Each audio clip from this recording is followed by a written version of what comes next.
that's what he has to say. That the speaker, his duty or his responsibility as a speaker of parliament is to receive the letter and act upon the letter. He can't be an arbiter between political parties to say who is what, where. What he just need to do is to act on the demand of the letter. If you are aggrieved or you have grievance or you have question or you have any whatever you think of, you go to court. Is the one that can settle the dispute. So that's what we are actually waiting to hear what the court will say. Ross, do you have anything to say? Thank you so much for the audio you played. I think the person who was speaking, he tried to explain, or he tried to interpret that the Speaker of Parliament has no business, or the Parliament has no business of regulating what political parties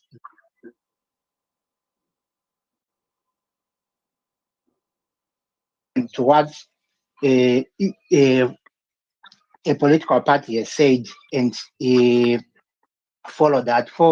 So in this case, or in what we are seeing today, or what we have been seeing for the past month, or for the past 2 weeks, is that these people, maybe the ZANU PF interim Secretary General has come out to say they have issues in their political party which they need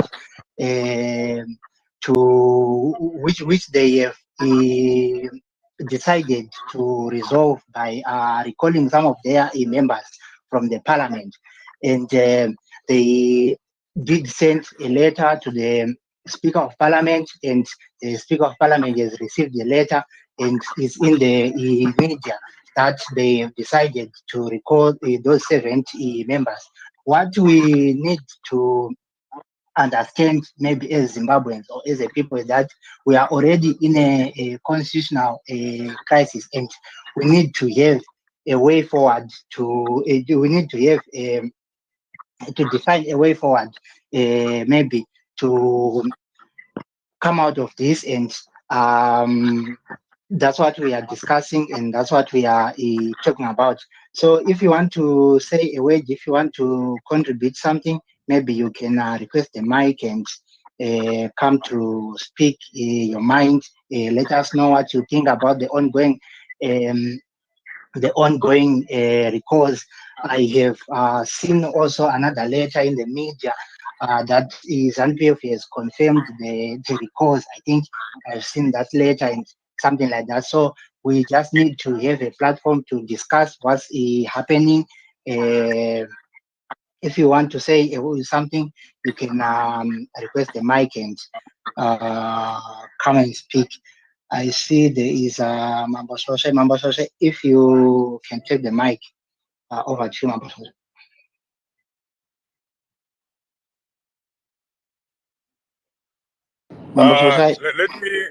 Let me hear other people speak. I'm just joining, and I'm trying to find somewhere where I can park and then join. You know, if you can just fill me up, maybe I can jump on. I'm going to candle mic, change radio. Pasina background. What are the people saying? What are you discussing about? Let me quickly do that, maybe so that you can speak your mind. Maybe in the afternoon today, around 2 p.m. time, around 2 p.m. time, you can see the pinned tweet up there. A man claiming to be the interim Secretary General of ZANU PF has written to the Speaker of Parliament, Jacob Mtenda, purportedly recalling 70 ZANU PF MPs, ZANU PF lawmakers from the Parliament. The basis that they seized on the basis that they ceased to be members of the party.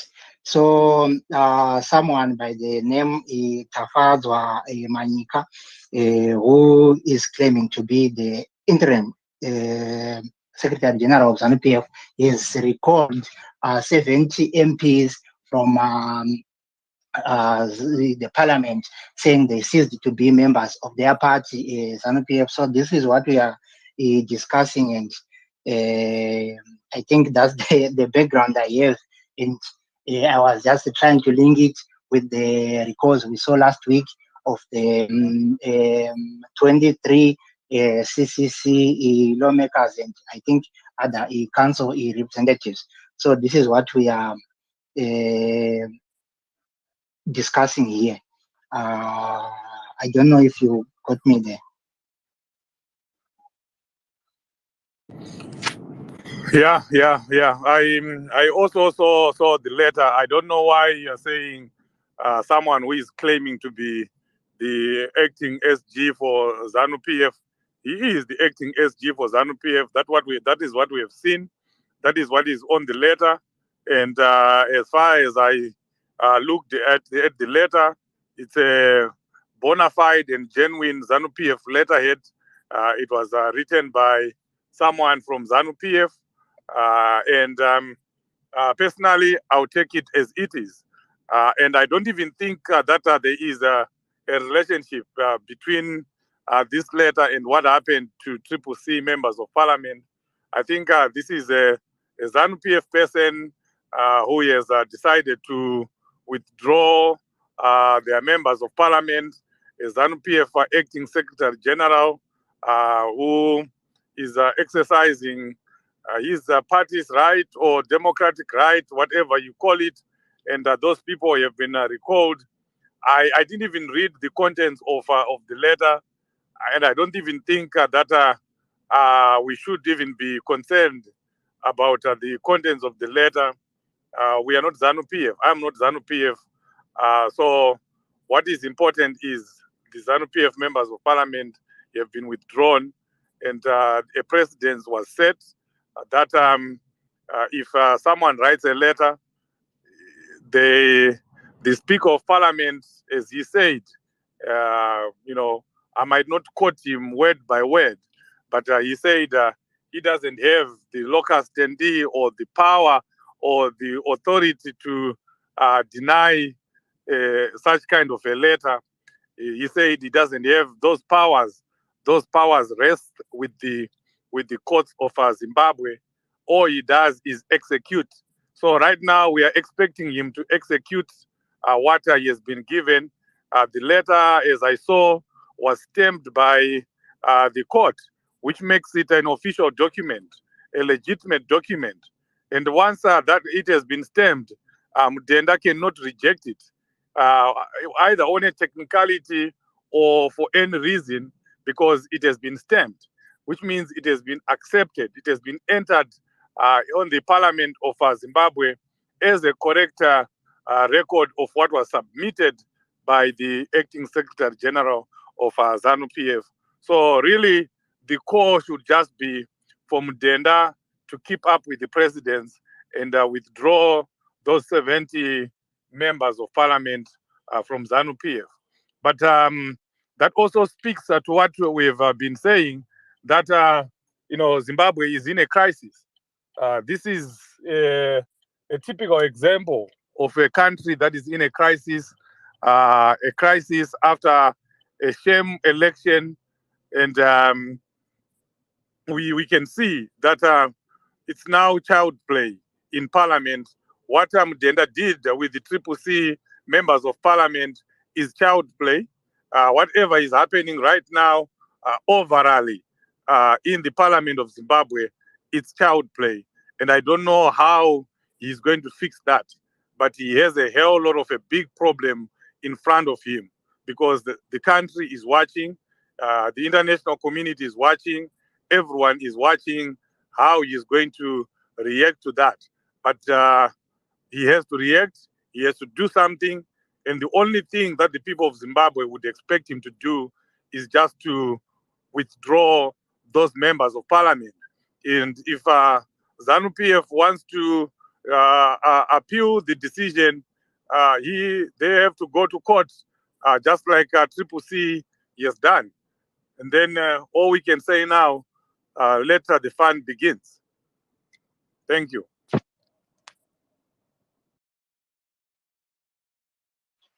Thank you so much, Mambo Sose, for those comments. I think we have a gap we need to fill, maybe as Zimbabweans or maybe as political parties or as not as political parties, but as citizens of Zimbabwe. We have a gap we have to fill. What is happening in our country needs us to bring a solution, not an individual, not even a political party to bring a solution, but a collective, a collective collectively as a people or as citizens of a country. Co-host, do you have anything to say before we go to Graham? Now let's hear from Grab what you said. Graham, over to you. Yes, thank you so much, colleagues and friends. I think Zimbabwe has entered into uncharted waters. This has never happened, and it's a highly unprecedented move that has come from both parties. What Chabangu did was highly unprecedented in that it came in hardly, a month after, an election. And what we are seeing, the retaliation from ZANU PF is equally unprecedented. So my take is ZANU PF did not see this coming. Equally so for the Speaker and the President of Senate did not see this coming. Because if you take from their comments when they received Shabangu's letter, they gave a precedence that they are not the arbiter in terms of who writes. So the take that we have now is a simple case of the President of Senate and Mudenda acting on this letter from Matika. How Matika arrives at being an interim is an issue that needs a bit more interrogation, because we already know that Obet Mpofu is the Secretary General of ZANU PF. But how that plays out is going to be the interesting bit in terms of how this Parliament and Senate are going to effect the letter. But in terms of how we expect them to, the presidency is already there. So this puts a cat amongst pigeons, where SADC has written a letter, a report, and then Ramaphosa seemed to be siding along with ZANU PF. On the other hand, you have Chamisa saying, look, the agitation that we have as citizens is overly flowing, but ngatimbomirai pane zviri kuitika. So we don't know whether Chamisa has a hand in this because he was anticipating this letter coming through. But at the same time, you also know that ZANU PF had penciled in a Congress, which normally is in December, but it had been brought forward to come in as early before December.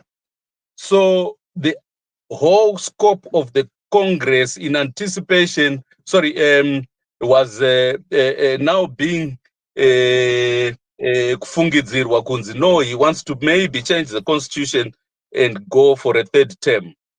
A third term that would then see him through what are so-called my projects are SIPO, Asiri Kufamba and everything. If you look at the things that are happening in Zimbabwe today, it's interesting that there's an analysis that I heard today from a former finance minister of Zimbabwe, telling us that Zimbabwe had a 7 billion economy in 1980 and Zambia had 3 billion and Kenya had 7 billion. Today we are sitting on 18 billion and Zambia is 64 and Kenya is 226. So clearly, we have a situation where including those in ZANU PF are disgruntled about the administration of ZANU PF. We are not progressing. And as a result, there's cronyism and favoritism that in appointments. So you find that even those in ZANU PF, Matika is disgruntled and he's just not the only one. Not just him. I had the privilege of sitting with one senior person in ZANU PF, and he told me now that including those that are within the army, they are now highly disgruntled because they are being left out. Being left out in the matrix of the growth of the economy because mari haisi kudzoka munyika. Those that steal the gold, they then take it outside the country. Those that steal platinum or lithium, they then take it out of the country. Today, we are told that we have 63 minerals. 63 minerals, out of them, we are also told that one country across the border has one mineral. And Isuzu 63, but nothing is showing for it. So this letter from Matika is only a summation of the disgruntlement that cuts across the divide of the Zimbabweans. Zimbabweans within the two largest political parties, which is the CCC and ZANU PF. So we need now to crack the puzzle in terms of what is really going on. But the real crux of the matter today is the reaction that we are going to get from the clerk of parliament and the president of Senate. Surely they must act on the precedents that they have given already, and that precedent is exactly what we expect of them by the end of this week. If that happens, then we are now saying this country is in crisis, and the two leaders that we have, if not all of the leaders that participated in the election, must sit and come together to come and formulate a solution that is lasting for the next 5 years, so that at least Zimbabweans can have a better and improved life. Thank you very much.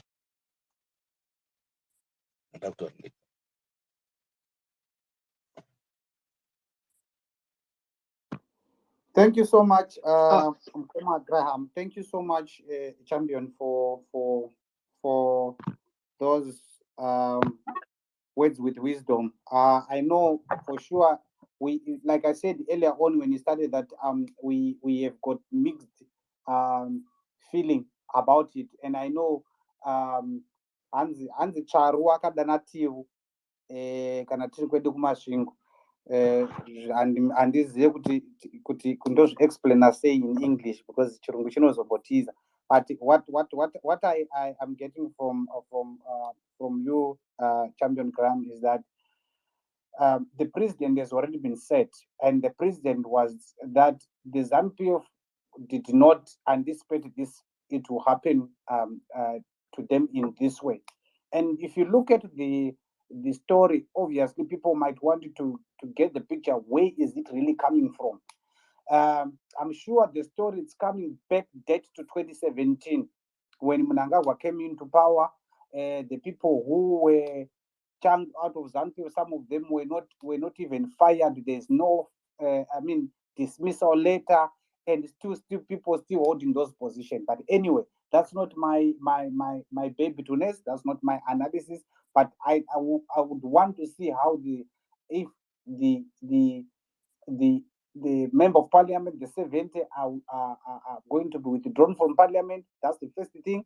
And I would want to see how the court is going to unfold, being this comrade, whatever Manyika, is going to be present to put his side of the story and where they come from. So again, I do not think that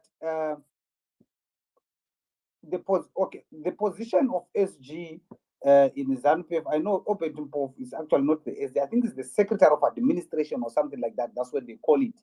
But I don't want also to discuss that further into details around that, because in law they said it's a case in sub judice.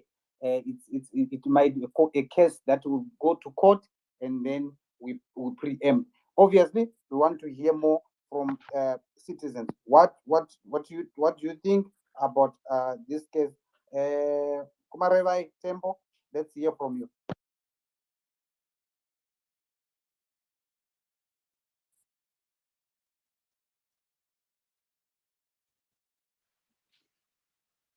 It seems like Areva Chambo dropped. We have a senior Ango K. Yeah, many thanks. Thanks for the space.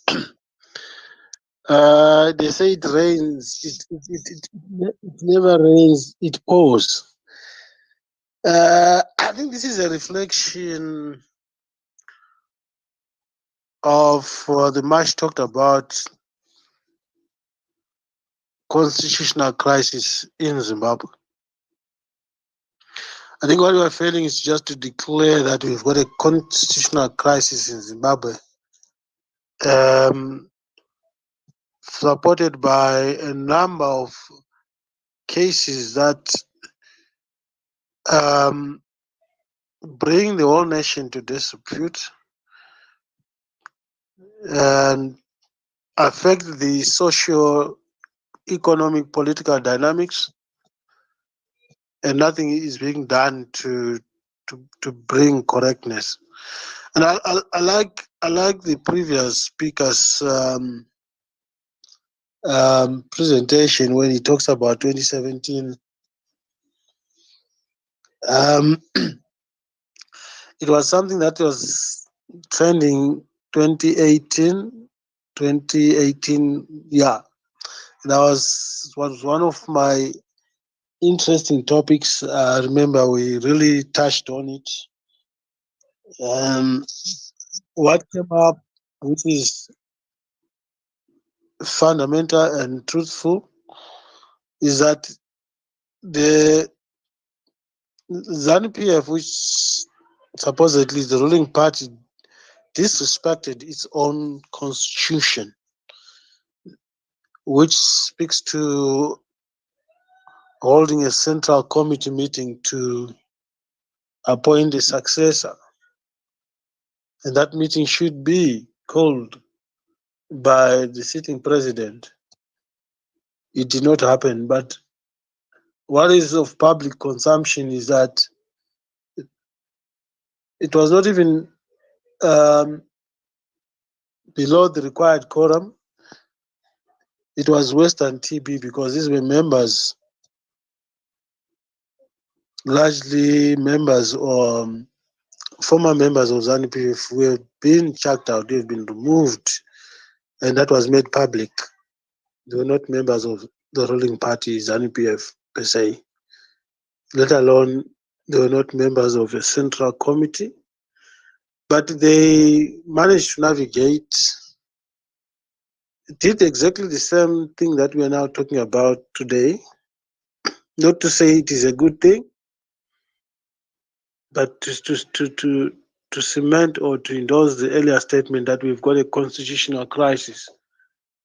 The whole country now is in this dilemma because of the developments that took place 2017, in my view. And it's something that probably happened when people were too excited. And I believe the word justice, it can be justice even after jail sentence. To me, justice has not been delivered to the people of Zimbabwe.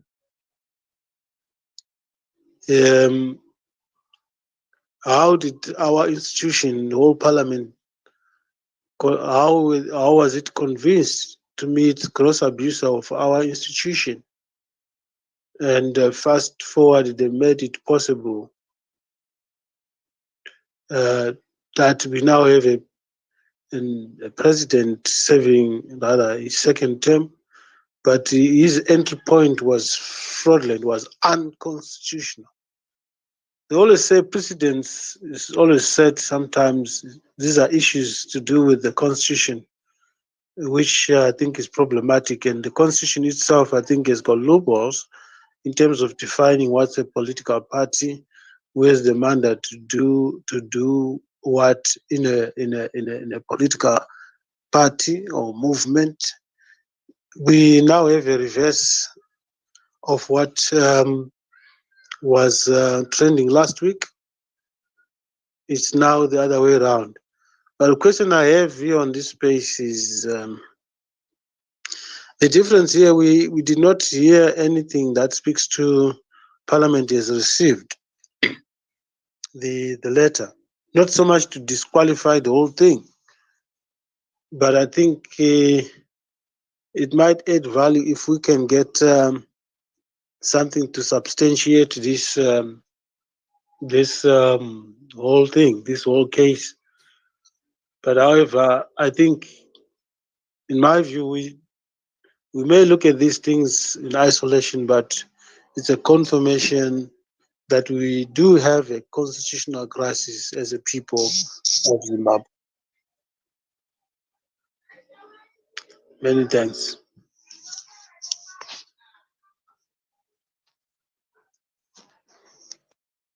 Thank you so much, Senior.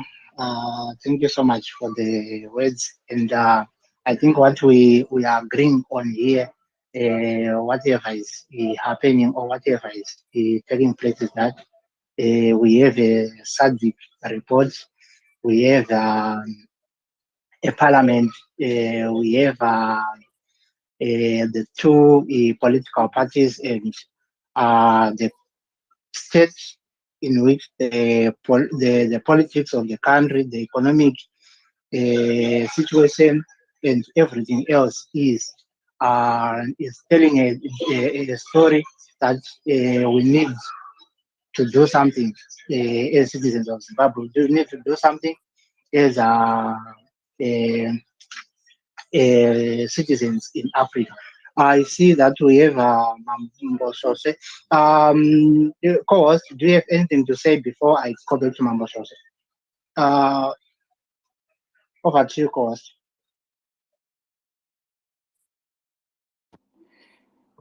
Yeah. So I agree with the letter speaker who spoke about. I just said it earlier on to say I think these issues gets back to some lots of aggrieved former ZANU-PF or ZANU-PF members within from what really transpired in 2017, and that alone will speak volume to the people who are coming up now.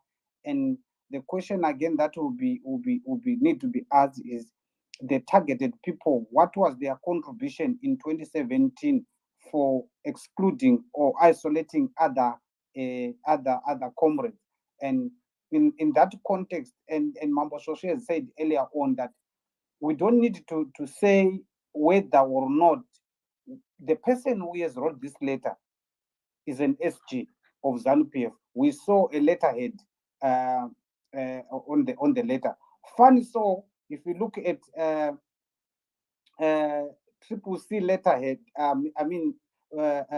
logo, you see President Chamisa is there, and the still communication is being said that they've recalled, actually the communication was saying they've recalled the president, but even the letters that are said, we saw another letter today that spoke about the Congress, still President Chamisa is still on the logo, and so forth. So that alone, if the Speaker of Parliament has used that to authentify the credibility, or to give the credibility to the letter, the same should apply to the credibility of the letter that ZANU-PF SG. For me, I don't want to say someone who is claim, because we don't know what is the claim, what is not, what, because he is the one who knows his claim. As we know, the letter is saying the interim SG of ZANU-PF. That's what we can stick on. We don't want to play with how this come about or what. The person who said is the interim SG knows how did this come about for him to be an interim SG. And that alone, what I can also say is that alone, majority, if not all of us here, we are waiting to hear what his defense in the court of law. Like the Minister of Justice says, if anyone is aggrieved, including ourselves, but more importantly, ZANU PF aggrieved, they must go to court, and we want to hear how the story is going to unfold. Back to you, host.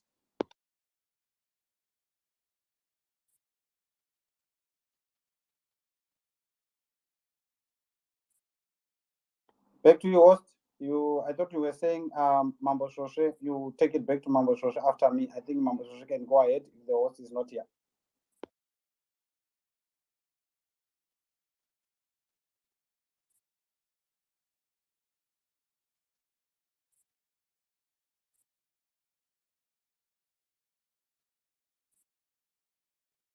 Mambo Shoshe, are you there? Seems like both of them, they are not online. Signoro? Okay, let me just add something.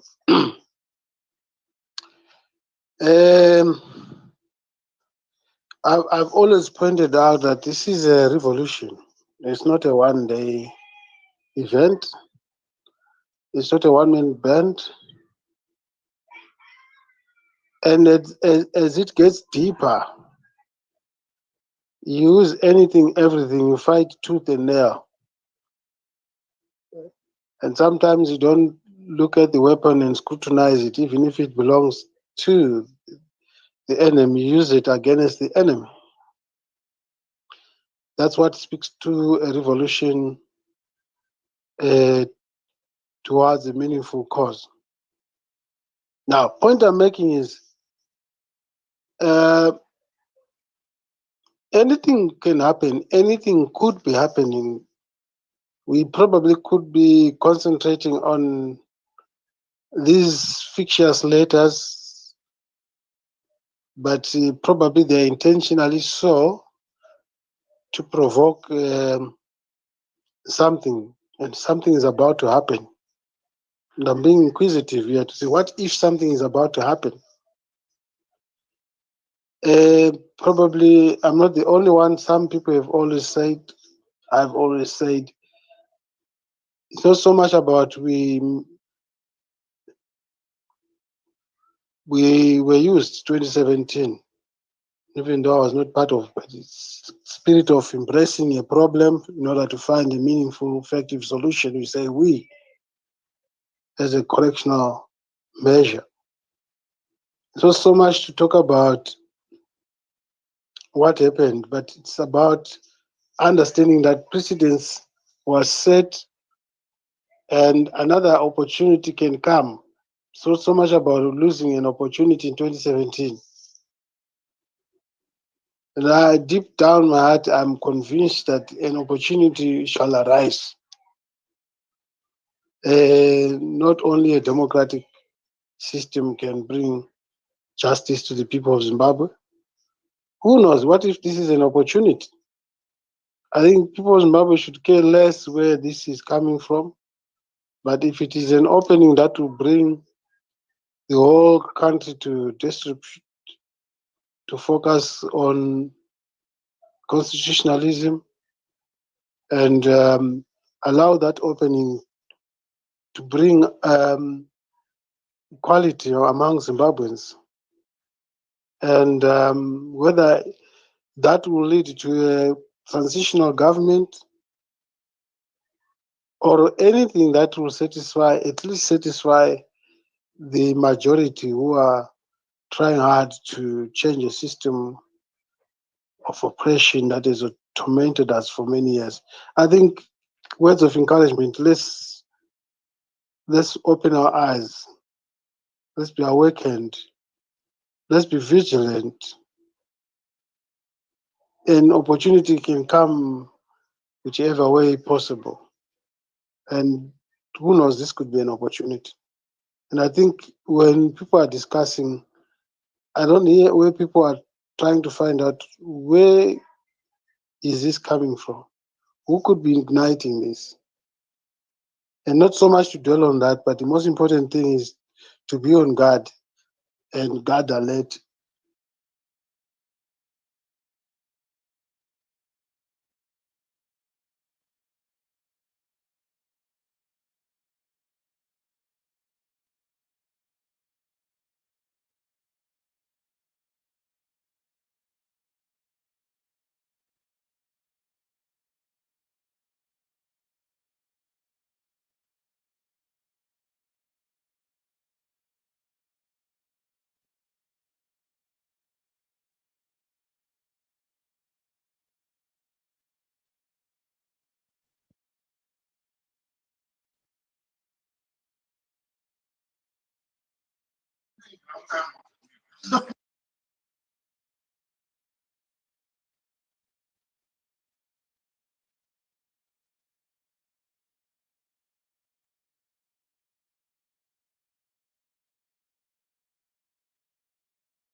What happened to Senor? Senor, are you still there?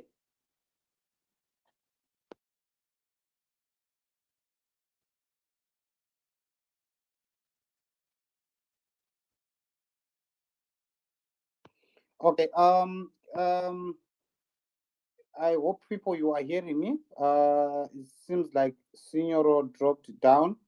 I mean, I think his network is playing hide and seek. Also, Chief has dropped down. I think I just want to hear also like a voice from. Can we hear female voices, guys? Can you grab the mic and tell us what you think? Can we hear some female voices? I see few people here, few ladies here. Can you grab the mic and then we want to hear your voice? What do you think about these recalls and what's your anticipation? What do you think? What do you think must happen in this fracas? Someone call it a circus. Um, uh, and I don't want to call it a circus, but because just to call it things when the things kana oda nyama unoda ukapa pa uta. I think things are just unfolding, and I'll borrow even the words from President Nelson Chamisa to say, God is in it. When God is in it, everything God goes in a godly way. So, female voices, please. Can you grab the mic? We want to hear. I saw there is my sister here. From also, so there's a number of them here. Can you please grab the mic? We want to hear your voice. We want to hear what's your take in this. What's your contribution to this? Please grab the mic.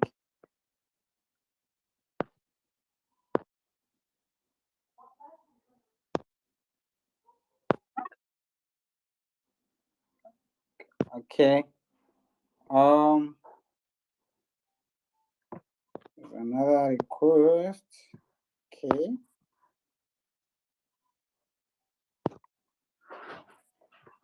Yes. I hope it's my sister, Fortunate B.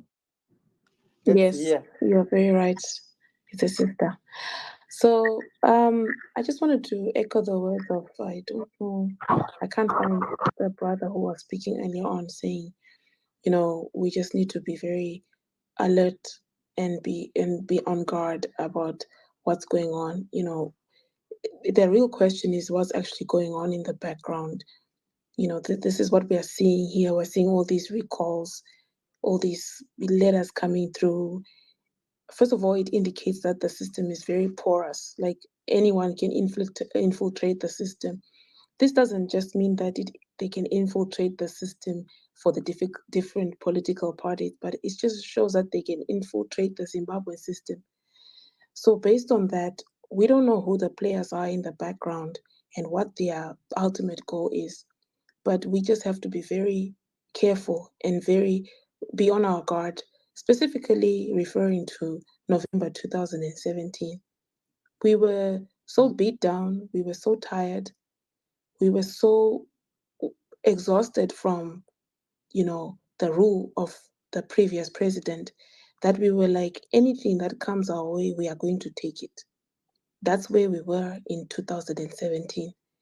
And guess what? What should have actually happened is that when they were trying to tell people to go and sanitize the whole coup, people just went running because they were just tired and they just wanted anything other than what existed. Even if you look at now, I see some people on the spaces posting saying, chero Smith anga achitori nani, you know, chero Smith anga ari nani. There's no way kuti Smith anga ari nani. We are just desperate. We keep on getting to a point of desperation. Saka, we just, anything that comes, chero chi, we just take it and say, okay, let's just take this pamozhiri nani, you know, grabbing things from under the table. Saka, we are there again. And I really like how the other brother Ataura Gati, we have to be on guard. We don't know what all this means. We don't know if it's a battle of what. You know, we've just been pulled back and forth different directions. As for me, I am going to be on guard. I don't know, someone's going to come and dangle carrots at us and we'll go running in that direction because it seems better than where we are. And we'll all go running and we will just sanitize something which is not supposed to be sanitized. So we really have to be on guard, and whatever action or takes place by the oppressors, we have to not jump into a solution because it looks like it's coming from a democratic space. We have to be careful. I think as citizens, we have to think of ourselves now. Take the political parties out and think of ourselves, because ultimately we are the ones who are suffering. Our families are suffering. It doesn't even matter what are you ZANU, are you whatever, I don't know the different parties, are you CCC, vanhu vari kutambura, and you know, vari diaspora, you know, they are still suffering because they had to start again. So I'm not too excited about these recalls coming from either direction, because I am very wary of how we were blindsided. I can't even think, you know, I've been asking people, so in 2017, why were there thousands of people running there, you know, when they knew the person, that this person who was supposed to take over was so and so? Why? They've studied our minds, and you know, we are just so, we appear to be stupid when we are not even stupid. So I think I will say, as for me, I am not getting excited from any of these letters that are coming through. I am now on guard and I'm putting on my citizen jacket. And I'm like, okay, I'm now wanting to protect myself and my family, because I don't know what all this means, and I don't want to sanitize anything that will actually be, in hindsight, a detriment to my family. I land there. Thank you.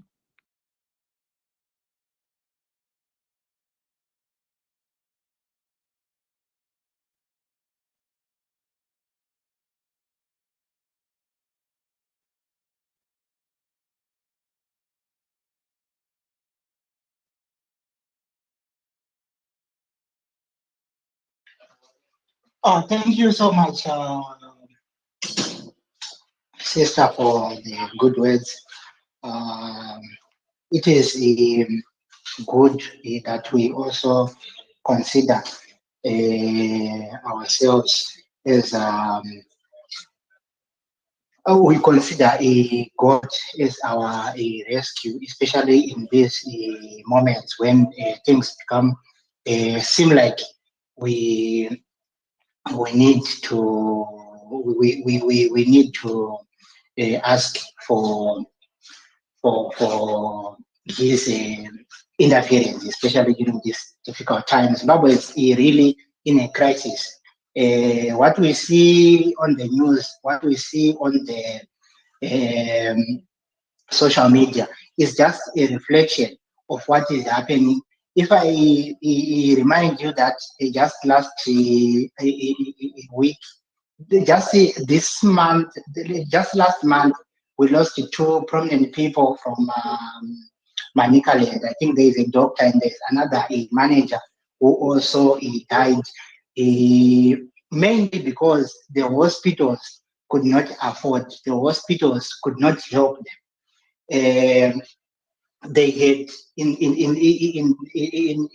some of those cases they had to go to Harare to get maybe some help. But this is the crisis we are in. People are dying. Those two individuals, maybe the third one, that guy from Mashingo, are the recorded cases. But what is happening? What about those who could not make it to be written on Twitter, to be written on Facebook, to be written in newspapers? Those people who are dying every day because they could not be helped at the hospitals. So it's an indication that we are already in a crisis economically, politically, as a country. So we really need maybe some spiritual intervention. We really need to look up to the Creator to say we need to pray for this country. Otherwise, where we are coming from and where we are going, it seems like the crisis is deepening. Over to you, CCC.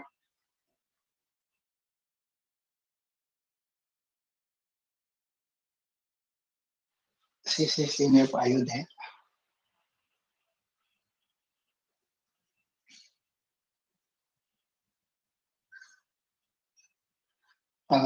I can't hear you, CCC. I don't know if you can hear me.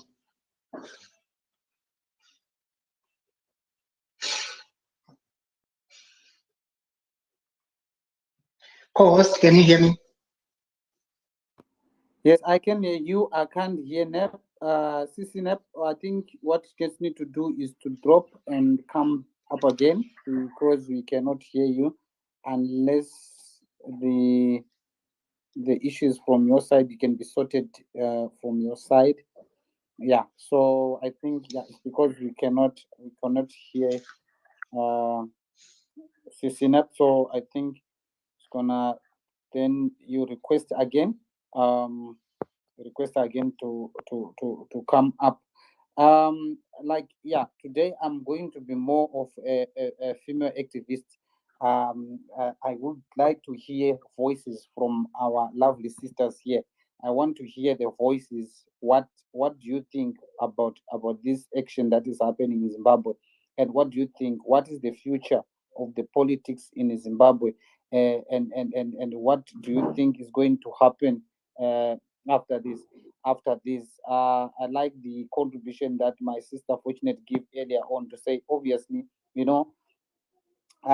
have become so desperate that anything can be, looking gold can be dangled in front of us, and we all run to that. But in the same case, is that this situation where we are now, it's a man-made situation, and there is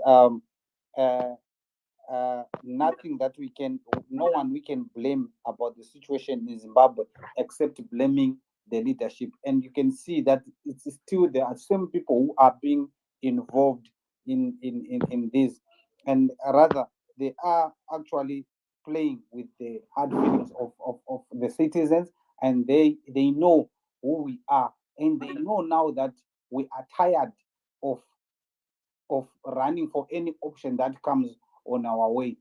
And they know when they want us to run for sure, they will know what to create so that we can run for that.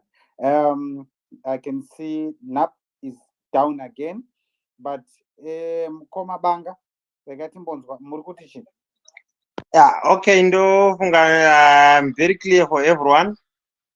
Or my network in Namibia is not fine. Am I audible enough for everyone? Am I audible enough, or you are not hearing me? Yeah, please we are putting 100%, which means we are hearing you. Okay, thank you. Yeah. Actually, I've been just listening and following since they started this space has been there. What I have just a few things to share. Actually, there are a lot of things that we are seeing happening in Zimbabwe, and I've been there. I went for voting from Namibia, this side, northern part, and I only to drive and go and cast my vote. Then I had to come back. The situation in Zimbabwe is not fine, and everyone is now a victim of any situation. But what I suggested that is good for us is to keep ourselves from other issues that are discussed in some other issues.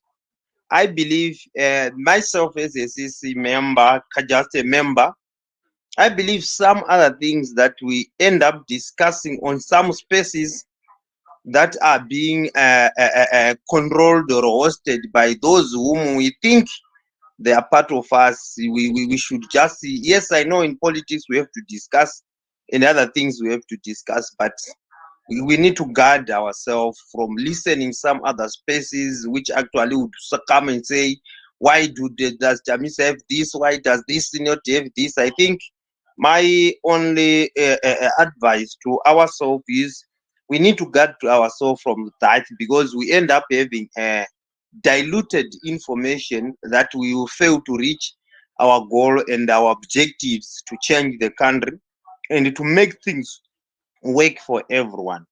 So it does not make sense for us to join those arguments where some people that we really see, like I once joined somewhere, there are these batteries and what, it's not really worth.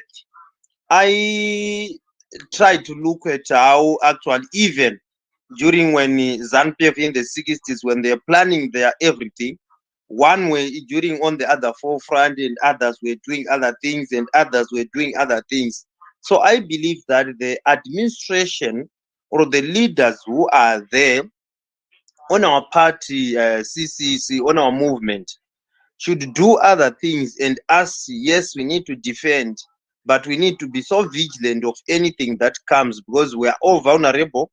And now the situation that is on ground, really, especially in Gokwe, the far there, things are not fine. I would suggest that to some members like CC MEP and others that we've been working together with for a time, it's our time now again to come back together, focusing on 2028 areas that actually we know they need us. Let's have balls in those areas, like what we've been doing during the campaigning and whatever. Let's have our balls, let's have everything. Let's prove ourselves, our visibility should be there until if everything is on the other way, but let's have that focus, let's have our visibility there. Let's still push on regardless of time for campaigning. Sometimes we end up running late. My view is everything has been dusted while the courts or other things may be done. Let's not lose focus. Let's recruit. Let's try to convince. Let us make people believe that Zimbabwe is capable of anything. Really, if you come to Namibia, you see they have two mines, two gold mines. Back to Zimbabwe, every district there's gold everywhere.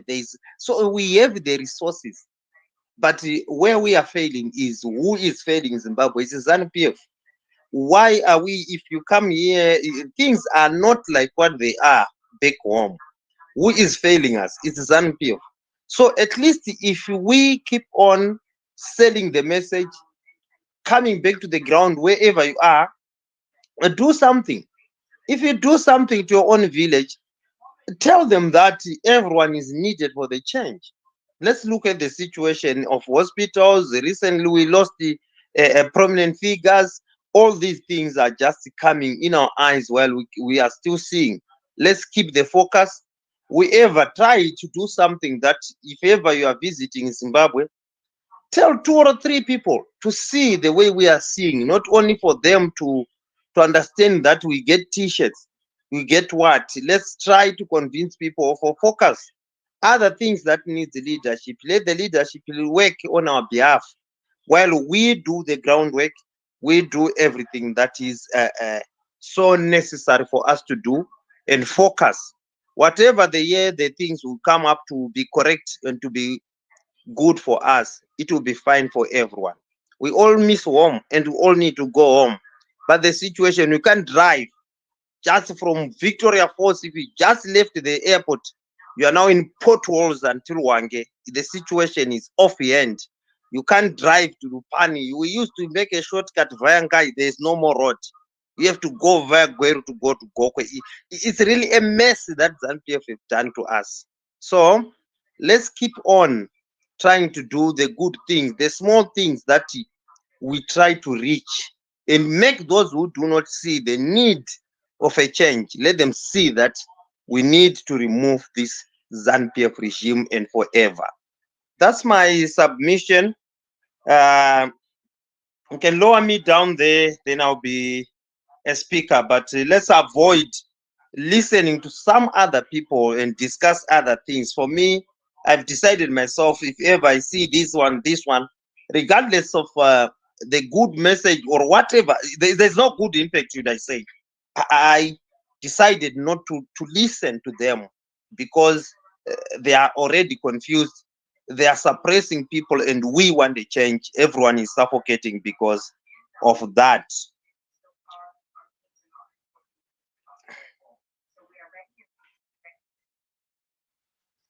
Thank you so much, Banga, for that. Yeah, what you are saying is also what everyone else is saying.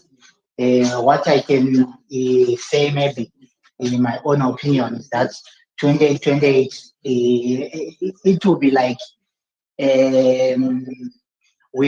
Zimbabwe will be something like a country that will remain in political in elections mode.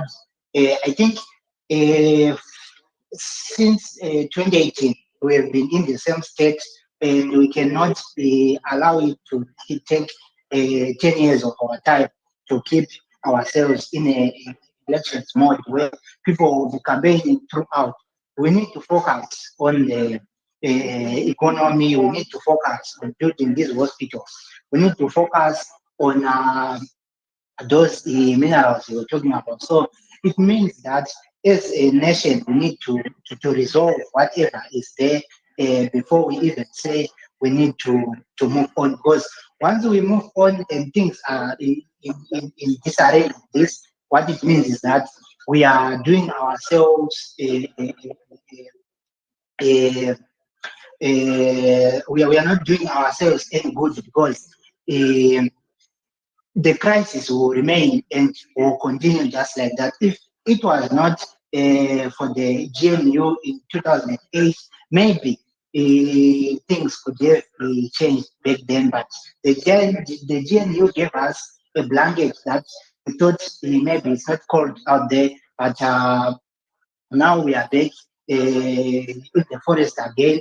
We cannot continue saying that we have to continue campaigning until 2020. What about this crisis we are in? What about this election we are in now? What about this parliament? What about this constitutional crisis we are in now? How about solving it now? Then when we go to 2028, we know that we have done everything we could in 2023, and we left everything for 2023. In 2023, what as we approach 2028, we know that we won't have the same problems as the ones we saw in 2023 and earlier. I see we have a CCC NEP. Over to you, CCC NEP. Mama, may you please mute your mic in a moment. After CCC NEP, you will be able to unmute and say your contribution. My brother changed radio. I hope you can hear me now. I can hear you. Hello? Oh, good. Hi, everyone. Everyone on the platform. It's good to be here. Thank you for this program. Of course, it's a very important topic today. I've been driving, so I couldn't come in sooner. But thank you for what you are doing. I think as citizens, we need to talk about what's going on in our country.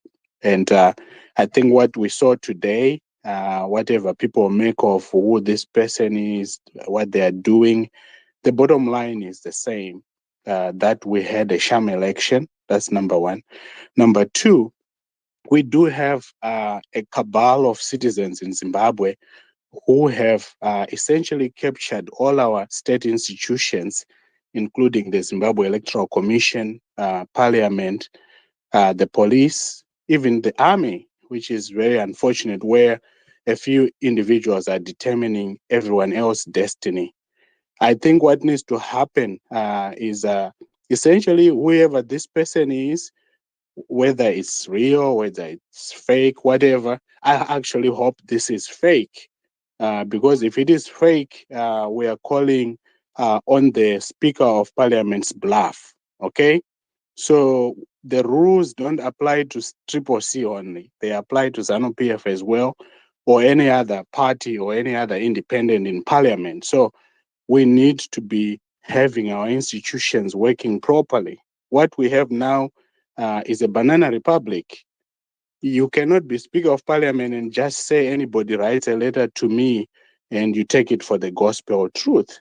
So right now, that's what the Speaker and the President of the Senate have been saying. Well, I just have to accept the letter that's in front of me, and that's what I'm going by. If you are aggrieved, go to the courts, right? That's what they have said. So everyone is looking to see if that's how these guys are going to behave. The correct position is that as a Speaker of Parliament or President of the Senate, you don't just disregard the will of Zimbabwean citizens. Let's say for 1 second that whoever is doing these recalls, whether it's for Triple C or ZANU PF, was a genuine member. It doesn't work like that. Or even if you hold a position in that party, whatever your position is, I think that this is a weakness in our constitution as a country, where unfortunately some people who have always been causing problems for citizens instead of creating solutions, they take advantage of these loopholes. And we need that allowance to be adjusted so that if we feel that a member of parliament or a councillor is not performing in Zimbabwe, we, the citizens who voted for that councillor or member of parliament, can recall that councillor or member of parliament. But you don't just do it. You do a petition, you then meet a certain burden, and then there are elections. It's a proper process. We've seen this being done in other countries. The issue is not about the ability to recall members of parliament or councillors who are not performing or who have done something terrible that citizens are saying we have had enough of this. The issue is you just can't have anybody arrogating themselves to say, this is Dr. Ranga, so it means that I'm entitled to, for whatever grievances I may have in Triple C, I can go ahead and say, as the aggrieved member, I'm recalling A, B, C, D. If I feel like a member of parliament is not performing, I should convince other citizens that my cause is just. And when I do that, then we come together as citizens and we say, we are enough, we are the majority of this particular situation, and we want that member of parliament to be recalled. It's a process. You don't just say, inini, Professor Vandi Batabata or Mau Mau Vandi Batabata, so I'm going to do this. It's not right. I know it has been done, and I know right now the focus has been on Triple C yanga in a structure. This would not happen. Well, the last time I checked, this was happening Kuchine organization known as MDC, and now it's happening in ZANU PF, which is actually the ruling party or the government of the day for central government. So the bottom line is we as citizens have allowed these few people to make our lives miserable as Zimbabwean citizens. My sister, fortunately, I heard what you were saying earlier. We should never have a situation where if Dr. Ranga is having a bad day at home or at work, the way to resolve is to come and cause turmoil in our country. And that's what we have seen. So I think that when our president, Advocate Nelson Chamisa, told the Speaker of Parliament to reverse the mistake he made, the Speaker of Parliament should have taken action then. Because the Speaker of Parliament is not dumb. He is not stupid. He is a very accomplished lawyer who has been doing government work for a long time. So the fact that he can pick and choose what letters to accept, which letters not to accept, when to act, when not to act, is the problem. He is part of this problem. And the right thing for Mr. Mdenda to do is to just reinstate the members of parliament from Triple C, because we all know whatever happened was fake. An imposter writes a letter, the Speaker of Parliament accepts it. Get out of here. So that's what needs to happen. And I think now we're left with 9 days. If my counting is correct, we gave them 9 days as citizens of Zimbabwe. At some point, the courts need to realize that the legal system is about citizens. At some point, Parliament needs to realize that you are representatives of the citizens. We send you there. To be a Speaker of Parliament, we let you be the Speaker of Parliament. To be President, we let you be President, but be a responsible person. Don't be irresponsible. So I hope that whatever happens with this ZANU PF thing, it's clear to everyone. We can talk about 2028. We can always do better. Look, these guys find ways to always make life miserable for Zimbabwean citizens, which is why the CCC is saying, let's start afresh. Everybody knows that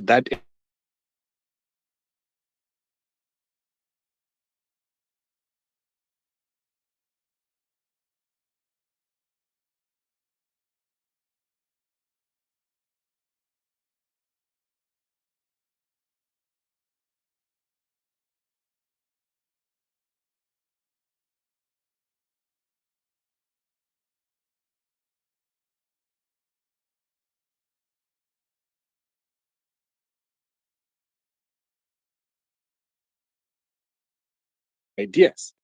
What we have allowed in Zimbabwe is a few people to abuse our state institutions, like you all know with the gold mafia. So the bottom line is, look, Mr. Mdenda, if you are listening, or if there are people here working for Mr. Mdenda, the right thing is just cancel that letter you sent to ZEC, correct your mistake, apologize to the parliamentarians who were beat up by riot police in parliament. That should never happen. We saw some incidents which equate to sexual harassment of our members of parliament in there because of what Mr. Mdenda initiated. That's what we need to focus on as citizens. What you do for CCC, you do for ZANU PF. And when you are in power, it doesn't mean you're a king or queen who does whatever they want with the republic. That's how revolutions start. So that's what needs to happen, my brother. I can go on and on. The bottom line is the citizens, no matter Dr. Ranga might be aggrieved, Professor Havana Wundi Moresa Msuya, so I'm very upset CCC doesn't work. It's okay for Dr. Ranga to be upset with Professor, but it's not okay for Dr. Ranga to then go ahead and tell the Speaker of Parliament to recall Professor Mapendele. No, that's wrong.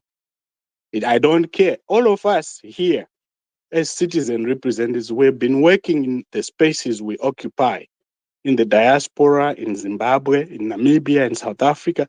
So we can all be entitled. We could all say, I need Dr. Ranga. I don't know it's a president. So because I want to be president, I'm pulling down the whole party, the whole country. It should never work like that. Because all of us, you can agree with me, all of you here, that you have been doing a lot of work, whether my donations, whether my spaces, UI, whether my tweets, whether my Facebook. We have been doing a lot of work, each of us, wherever we are. So none of us should feel entitled to say, because I'm aggrieved, I'm unhappy about how internal processes worked in ZANU PF or in CCC, now it means I need to do this. That's what justifies me doing this. Because everything is about citizens. Citizens didn't vote for Dr. Ranga. That's why Dr. Ranga cannot stand there and say, Ndini president. Because citizens didn't choose me.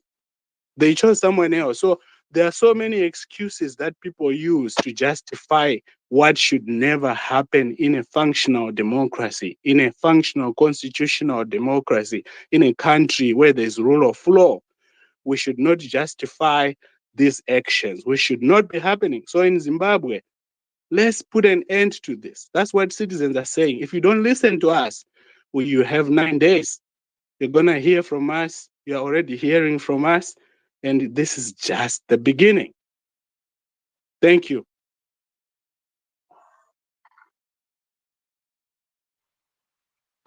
Thank you so much, CCC. Co-host, what did you say? Over to you. No, I just wanted to emphasize the point that what is good for the goose is good for the gander. So thank you so much, Dr. Ranga, for those words pregnant with wisdom, and I think we must appreciate, and I always repeat this, that we are where we are because of man-made problems that could have been avoided, not only now, but a decade ago, could have been avoided when our parents, ourselves, were singing Pamberina wa Mugabe, when we knew that we were doing that outside the constitution. And that's exactly what we did. I speak also in terms of we, like what Signora said earlier on. We did on the 17th of November 2017, when we marched onto the street, not knowing so it's exactly the mess that we are with now, that we are living with, and it shows that exactly what the former president was saying, that this man is not suitable for leadership, not only for leadership, talk less of leading a country, is not suited for that, and we can see the results. Lot of deceitful, lot of propaganda, lot of lies. 5 years come and gone, but now they are claiming victory in a Zimbabwe, in a country that does not have its own currency, but has got a reserve bank with a governor and the minister of finance. I don't know what those two people are doing. Anyway, let's hear from Champion Mao. Champion Mao, you can unmute yourself and come through.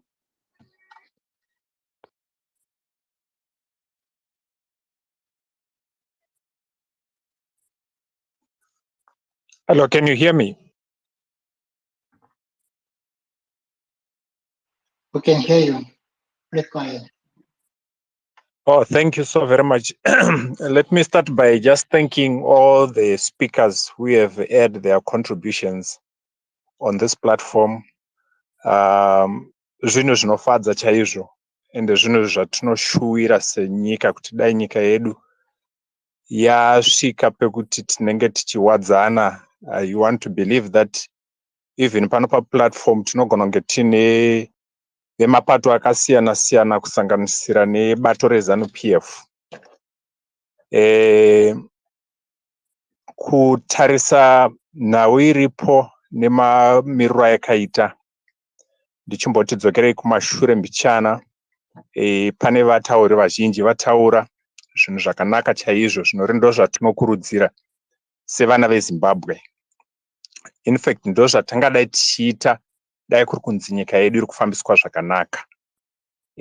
Mukatarisa platform ino tiri kutaura mune zvakanaka, hapana anonongedzera mumwe, hapana anotuka mumwe, hapana anosumudzira mumwe izwi. Ndo zvinofambisa nyika. Ndinodaira shamwari dzeduwo dziri kuZANU PF dzikakwanisa kuti dzimbonge dzichiteerera sematauriro atiri kuita pano. Tiri vana veZimbabwe, vamwe tinogona kunge tiri kunze kwenyika, vamwe tiri mukati meZimbabwe, but hazvitichinje kuti tinzi uyu haasi kana kuti ane ushoma kuve mwana weZimbabwe nekuti zvichida haana kurwa hondo sezvatinonzwa vamwe vachitaura. Hondo dzinorwiwa nenzira dzakasiyana siyana, uyezve hatisi kuda kuramba tichidzokera kuhondo.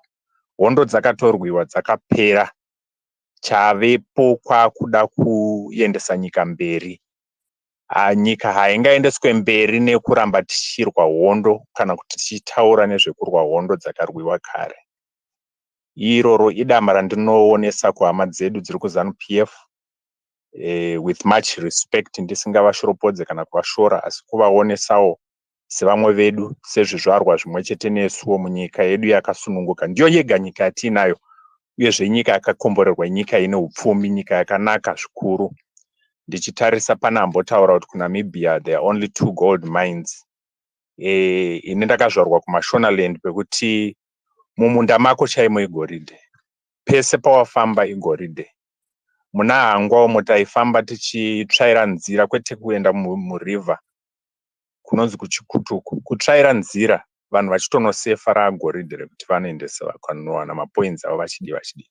Zvichireva kuti tine upfumi hwakanyanya zvikuru munyika zvekuti kutambura kwaakuita mwana weZimbabwe mune ranhasi kwaakuda kuti tibatane tese sevana veZimbabwe, tiise musoro pamwe chete kuona kuti tadzika chii. Ingazvicherwa takapiwa ivhu riri muZimbabwe ivhu rakanaka zvikuru zvekuti kana ndakazvitarisa uchiri kompeya nekunana Namibia kunana Botswana, mhodzi yangoita mistake yekuwira pasi muZimbabwe inotomera. Zvasiyana nekunana Botswana kwekuti unofanira kuti uvandudze ivhu gori shireketera kuti rigokwanisa kuti rimedze mbeu inenge yawira pariri. Saka izvi zvese ndiri kuda kuedza kuti ndivhure maziso ehama dzedu dzinofungira kuti vamwe vakanzi vapa utongi hwekufambisa nyika vachadzorera nyika kumashure kana kuti nyika ikagozoenda kuvarungu zvigodii. Hazvisirizvo.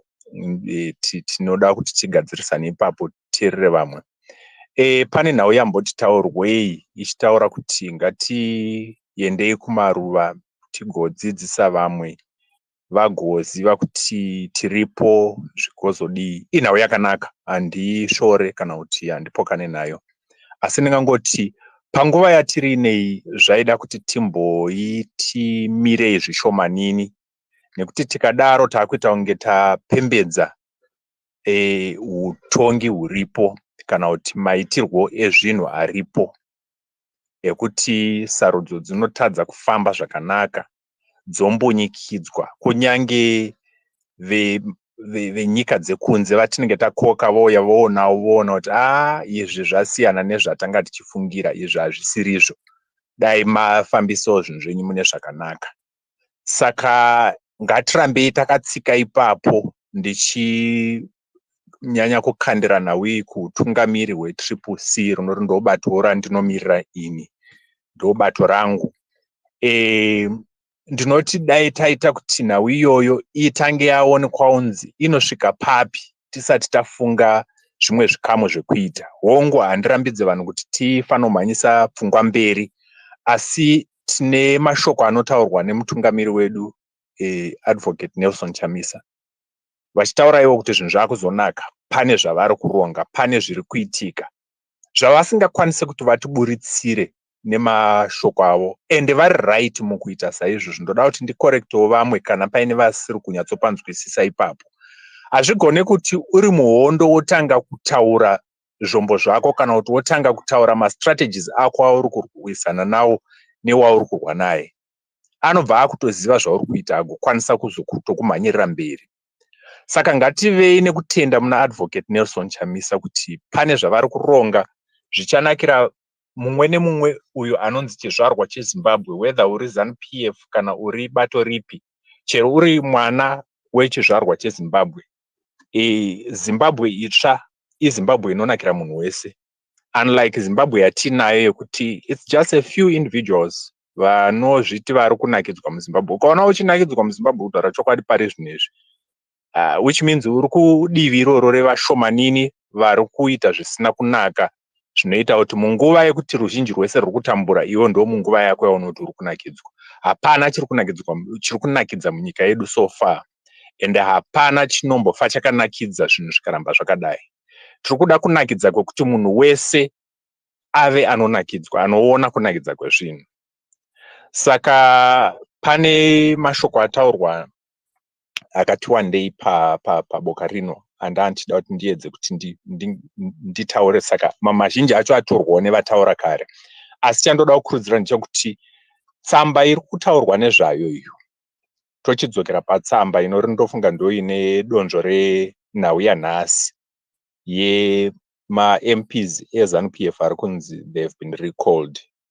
Ngatisakanganwai kuti ZANU PF ine hungwaru hwakaita sei mukuedza kuba especially sarudzo dzevana veZimbabwe, nekuti sarudzo idzi dzakabiwa hadzina kufamba zvakanaka. Kutaura chokwadi, ndisingashoropodzi kana kutuka umwe angangove anove offended nemashoko angu, asi kutaura chokwadi ndekwekuti sarudzo hadzina kufamba zvakanaka. Izvi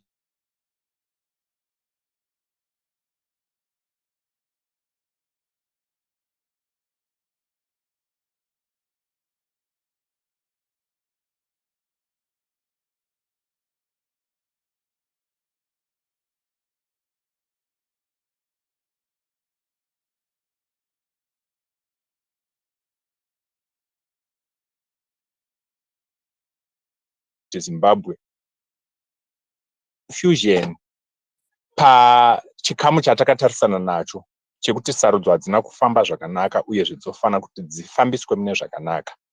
Right now mukazvitarisa kuri kunyorwa tsamba iyo iri kunzi person azongomukawo kuZANU PF akasviti ndiye secretary general sei zita rake risina kutaurwa, nekuti tsamba yega yega inofanira kunyorwa iine zita remunhu.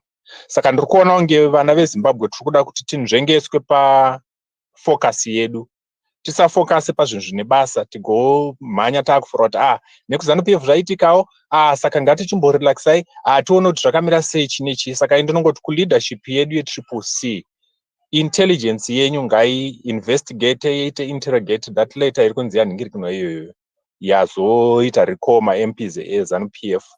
You would find kuti maybe it's just a letter yangodraftwa naiyo ZANU PF pachayo kuda kuedza kuti nzvengesa njere dzedu tisafocuse panhau huru ine basa, nhau yekuti takabirwa vhoti yedu uyezve tofana kuti tinge tichiwaniswa vhoti sezvayanga iri, zvichiburikidza neboka reSADC, reAU nereEU avo vatakakoka kuti vauye kuzoonawo nekuongorora sarudzo yedu mukuitwa kwayo, vakazopawo zvavakaona umbowo hwekuti aiwa sarudzo hamuna kudzifambisa zvakanaka.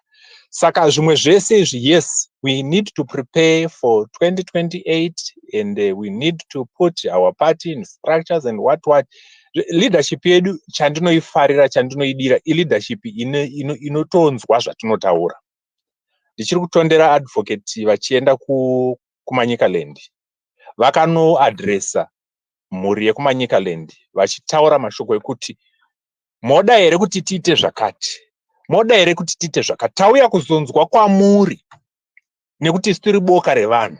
Ende izvozvo zvinofadza, zvinotipa manyemwe tese sevana veZimbabwe kuti tazowana hurumende chaiyo inoenderana nezviriko munguva yatiri, hurumende chaiyo inotora pfungwa dzatinenge tinadzo ndodzinoshanda, kwete kuda kumbonyikidza pfungwa pavanhu.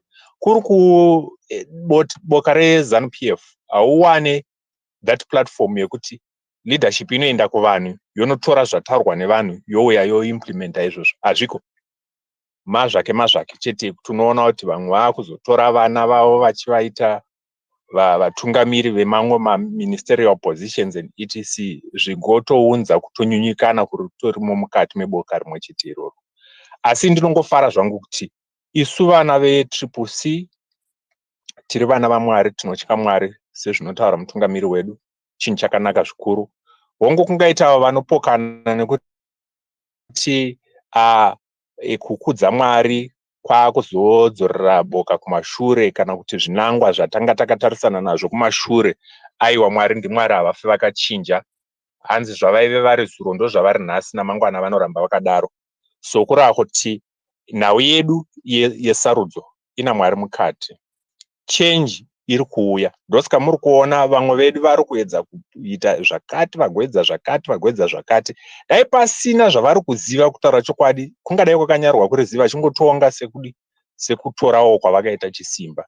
Asi vari kunyatsotoziva kuti aiwa tambo iyi rwendo rwuno havasi kuigona.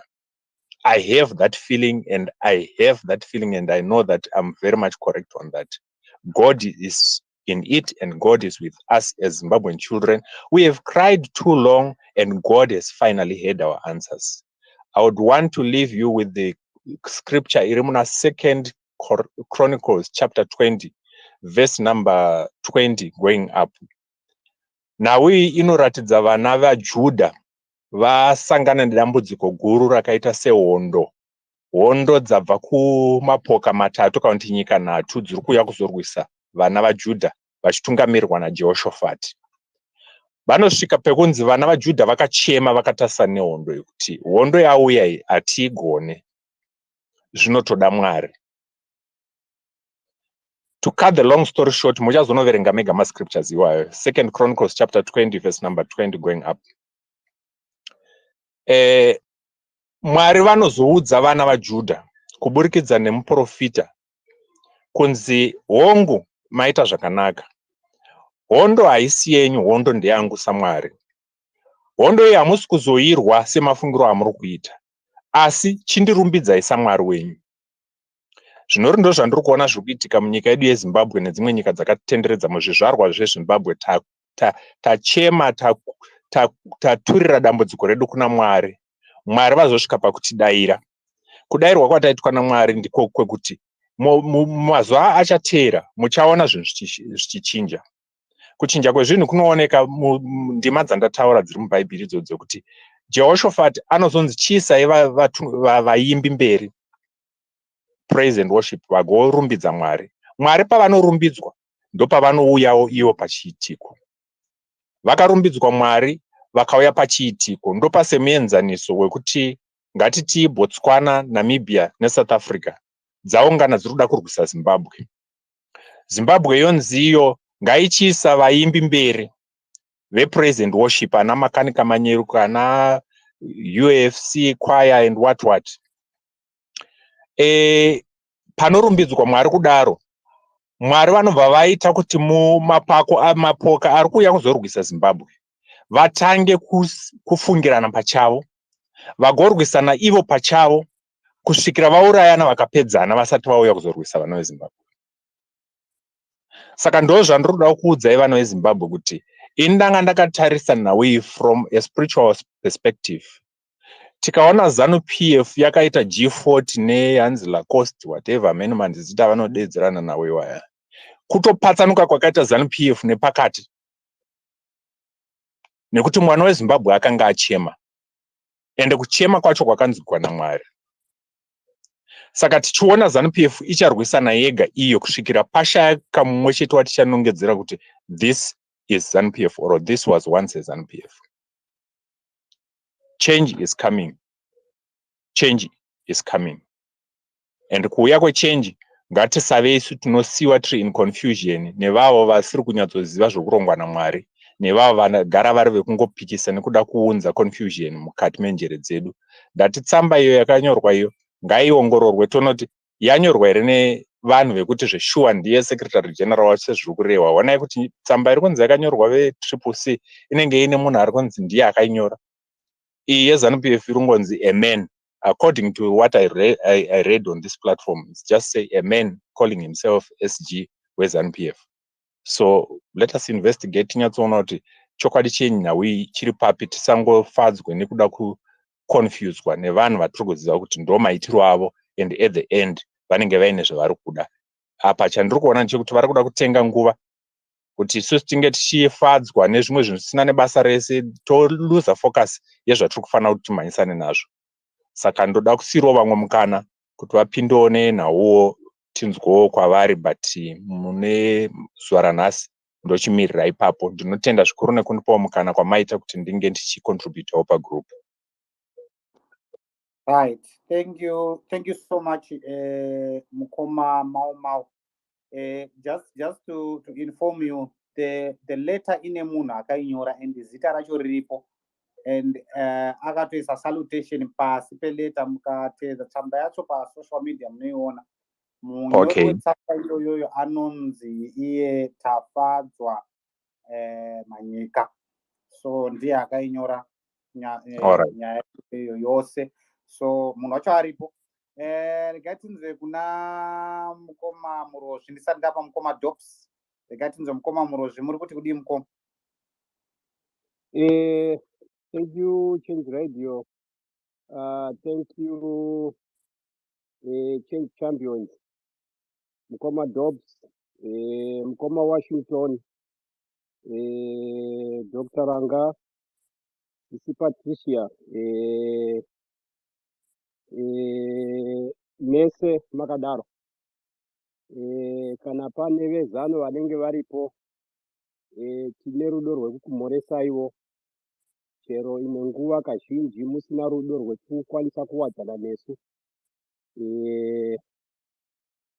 Muchadzidzawo nerimwe remazuva. Pane zvinhu zvakandinakidza svondo rapera kusvika svondo rino.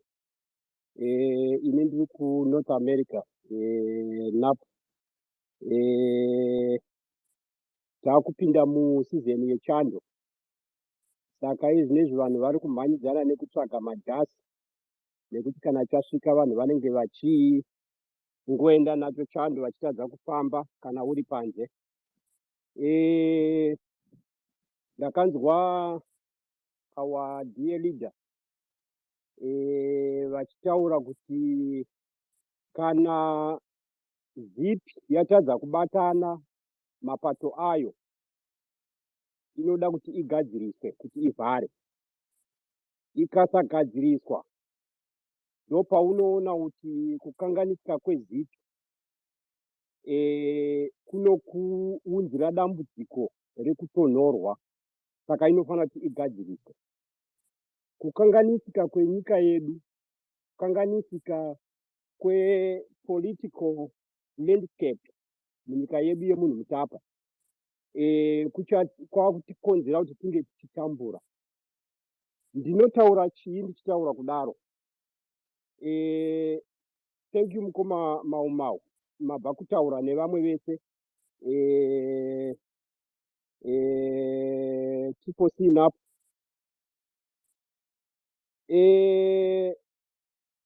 Vanotaura chivanhu vanoti ane bhora ndiye anomakwa.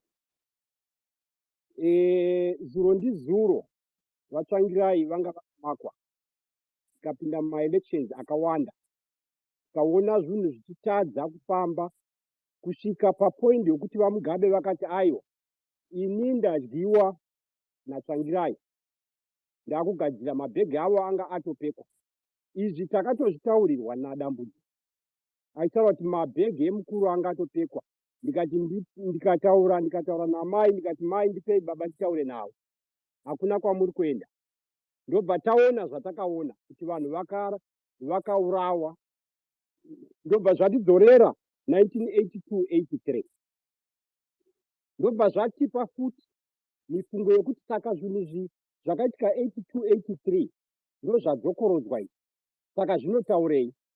Vana veZimbabwe vanoziva mhinduro, vanoziva zvakaitika, vakuandastenda kuti zvinhu zviri kubva kupi zvichienda kupi, nekuti tine dzidzo dzacho dzekuva vanhu vaexperiensa zvinhu zvacho. Ndo dzidzo yedu yatawana kubva mazviri. Now 2018 ndotanga pa 2017 pane vagona kutaura chivanhu kuti vanhu vakapemberera n'anga yakazobata mai vayo. 2018 ndobva taona zvakaitika. 2023 taona zvinhu zvaitika zviri pachena, kwete kuti zvarambwa netriple C, aiwa zvarambiwa neSADC historical, hazvina kumboitika. Takaona vakuru veSADC vachinetsekana kuti vapinde mubhokisi rekutambira marizauti esarudzo yemuZimbabwe. Ndobva vataura kuti aiwa hazvina kuitwa zvakanaka. African Union, it has never happened. Takaona vachitaura zvinhu zvimwe chete. Takabva taona moto kuwanzwa, tikaziva kuti chando chauya, ZANU yawanza moto nekutumidzira vanhu vayo kuenda pasocial media kana kuenda kunana Zambia kwacho, kunge vachiunganidza vanhu vachivataura zvavanenge vachida. Point ndeyekuti nyaya yekuitwa chikukuvatavata neZANU pandiri kuirambira pataurwa nevakuru vabva kutaura pano. Dare handisi kutaura zvinhu zviri vivid panapa, because I don't believe in that. Kana muchitonga matare, pane nyaya dzinotaurwa pamatare, pane nyaya dzinozotorwa madhara nana vahosi vemusha. Pana championi vataura nyaya yekuti ngatiremekedze mukuru wedu advocate Chamisa, nekuti zvinhu zvavari kuita kubackground nevavanoshanda navo zvinhu zvikuru zvaita kuti Zimbabwe ikwanise kunzi neSADC, neAU, neEuropean Union, neUnited Nations,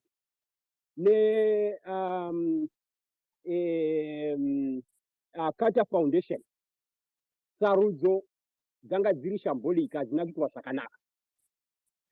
izvozvo chiratidzo kwatiri tese macitizens, including vanhu vezanu vakateerera vari muno, kuti advocate commitment yavo, whether inini yandakanzwa vachitivimbisa tese tese, wherever patinoshanda tiri, kuti I will not let down the citizens. That has encouraged me and most of my colleagues vana sitting up, vana Chief Soswe, vana Job South Africa, vana Marufu, and many of you, we are encouraged by that. Why are we encouraged? Normally, advocate vanotaura kuti mukandipa Lamborghini kana rusununguko rusati rwasvika kuvanhu, I'm not going to take that Lamborghini. And it has been happening. Kupoladi vanokwanisa kunge vakadya, but vakati kwete ndinomira nevanhu vatambura nekuti ndo zvavari kuchema, which is exactly what our icon Changirai did. So is the leader that the people are crying for. Saka zvandiri kukumbira ndezvokuti maleaders mese muri pano, ndandida kuti ndipasane zvinhu zvakawanda, but the reason yandisingadi kuti nditaure zvinhu zvakawanda ndeyekuti chidembo hachizirwe pane vanhu. Ndinotaura kakawanda. Zvinoita vanhu veregimu yeZANU, zvinhu zvese zvavanoita kubvira mazuva achaenda kumapungwe kuma70, vanofamba nekunzwa kuti mumaraini vanhu vari kuvafidza kuti inyaya yei iri kuitika, ndiani mutengesi, ndiani ari kuita zvinhu zvekuti, then vodhira nenyaya iyoyo.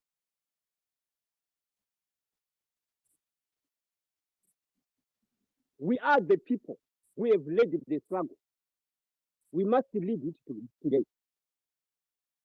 Democracy yatinoti democracy tikaiwanza zvakanyanya nekutadza kuteererana kuti zvimwe zvinhu hazvitaurwe ipapo. Macitizens ari kuUK, macitizens ari kuMiddle East, kuAustralia, kuNorth America, kuSouth Africa, kuNamibia. Munozivana kuti tiwine tise maMPs akawanda muparliament izvozvi zvakanetsa, not just isusu vanhu vemuZimbabwe kana nevezanu vacho, but the international community. Isu chinzi hatina mastructures. Then they realize kuti we are well organized, we are well oiled. That's why I'm challenging each and every one of you to go back to your platform and let us unite one way or another. I'm not going to say how, but we're going to find each other. Whoever is in North America, in Australia, in South Africa, in Namibia, in Botswana, in the Middle East, in China, we know each other. We must represent ourselves as the citizens of Zimbabwe. We have suffered long enough at the expense of a bunch of greedy, incompetent, cruel few. So I just wanted to say, masamba ese ari kunyorwa, vakuru vari kudhila nazvo, ngatisashandiswa, hakuna zvinhu zvakadaro. Kana zviriko, let's see how they are going to act on this later. But it is not our business as my citizens, especially vasiri ku protocol yekutungamirira zvinhu. It is being dealt with very closely, very effectively. Let's support. Last but not least, I've been talking to our citizens, our champions in South Africa, who are putting together a demo because we are not happy. When it happens in Zimbabwe, they started to shoot people with live bullets. That's the doing of a rogue regime. Let's support that. Most of us here, we are going to be seeing that flyer. Let's share with all our South African family members, friends, so they attend at the union building. It is our responsibility to come together and fight, and we must do it effectively. The happiness is not far. It is very, very, very close. Thank you very much for the opportunity.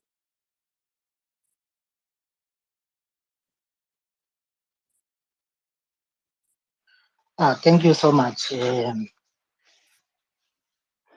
Vamrozi, for that long presentation. Something to take home. You know, when Hansi Panitsumoyot anoraiva mwana wamangu Muranda Terera, it's a word that we all need to understand the situation the country is in, and we reflect on it as citizens and know how we have to deal with the situation because you know that we are living and time is passing. So to say that when there's a crisis like this, or whenever we do an election, we just say, it's okay. Sadiq said it was sham. Other observer missions said it was sham. Then we just say, no, we have to move on. We have to wait for another 5 years, or we have to do this. But people are losing lives. That's the truth of the matter. People are losing lives. The generations are being lost. Like I remember in 2008 when President Changrai was saying that these children you are seeing here, by then he was referring to the youth who were there. They haven't been employed. They haven't seen a payslip. By then, it seems like, or it may be, if to those who were listening, it was something that many could not understand. But now, 15, 20 years later, those people are now reaching 50 years of age, 40 years of age. It's true that the country has been in the same economic crisis for the past 10, 15 years. And those people, if they were 35, they already lost more than half of their life. And where in a country where you have 68 minerals, but they are living a life where you say, something where you don't know, or you are not doing anything that is reliable. You are not working, you are not doing anything, you're not doing a business. If you are doing a business, it's something where you can just wake up, maybe you have your $20 in the bank account, then you are being told that it's now a gold coin, it's now a zig, it's now a it's now something. Then it loses value maybe to 20% or 10%. Then in that case, you find that all other businesses, all other services are being paid in US dollars, but only yours, you who is working, who is doing business outside government, you have the local currency, but the government itself, it doesn't take the money in local currency. If they are to take, they tell you that we use the prevailing rates on the same day. They charge everything in US dollars. They give you an opportunity to pay using the prevailing rate if you are paying in local currency. So all that, the government itself doesn't have confidence in the currency. In the currency they are creating. So it's something people have to think deep about, and where we are coming from, where we are going as a people and as a nation. I see we have a new speaker, Champion Patricia. How are you?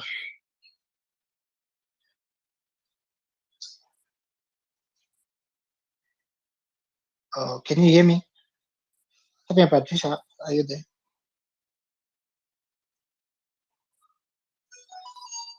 Co-host, can you hear me? Hear you. I can hear you. Yes. But Sister Patricia, I think she has to unmute herself and speak.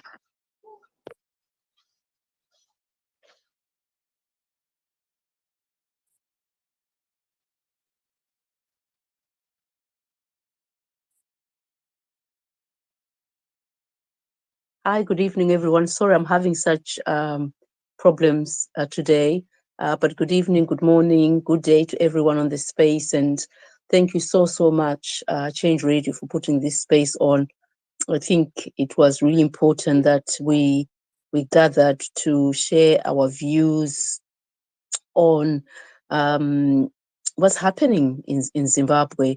There's a saying that is goes like this: it's gone to the dogs, and I think that Zimbabwe at the moment can be described like that. It's a bit of a jungle. It's a lawless jungle. So when I was coming from work, I was thinking about the times in our world many centuries ago where there wasn't laws and everybody just did what they wanted when they wanted, and there was nowhere where people could go and report the harm that was being caused to them or the inequalities or the challenges that they were facing.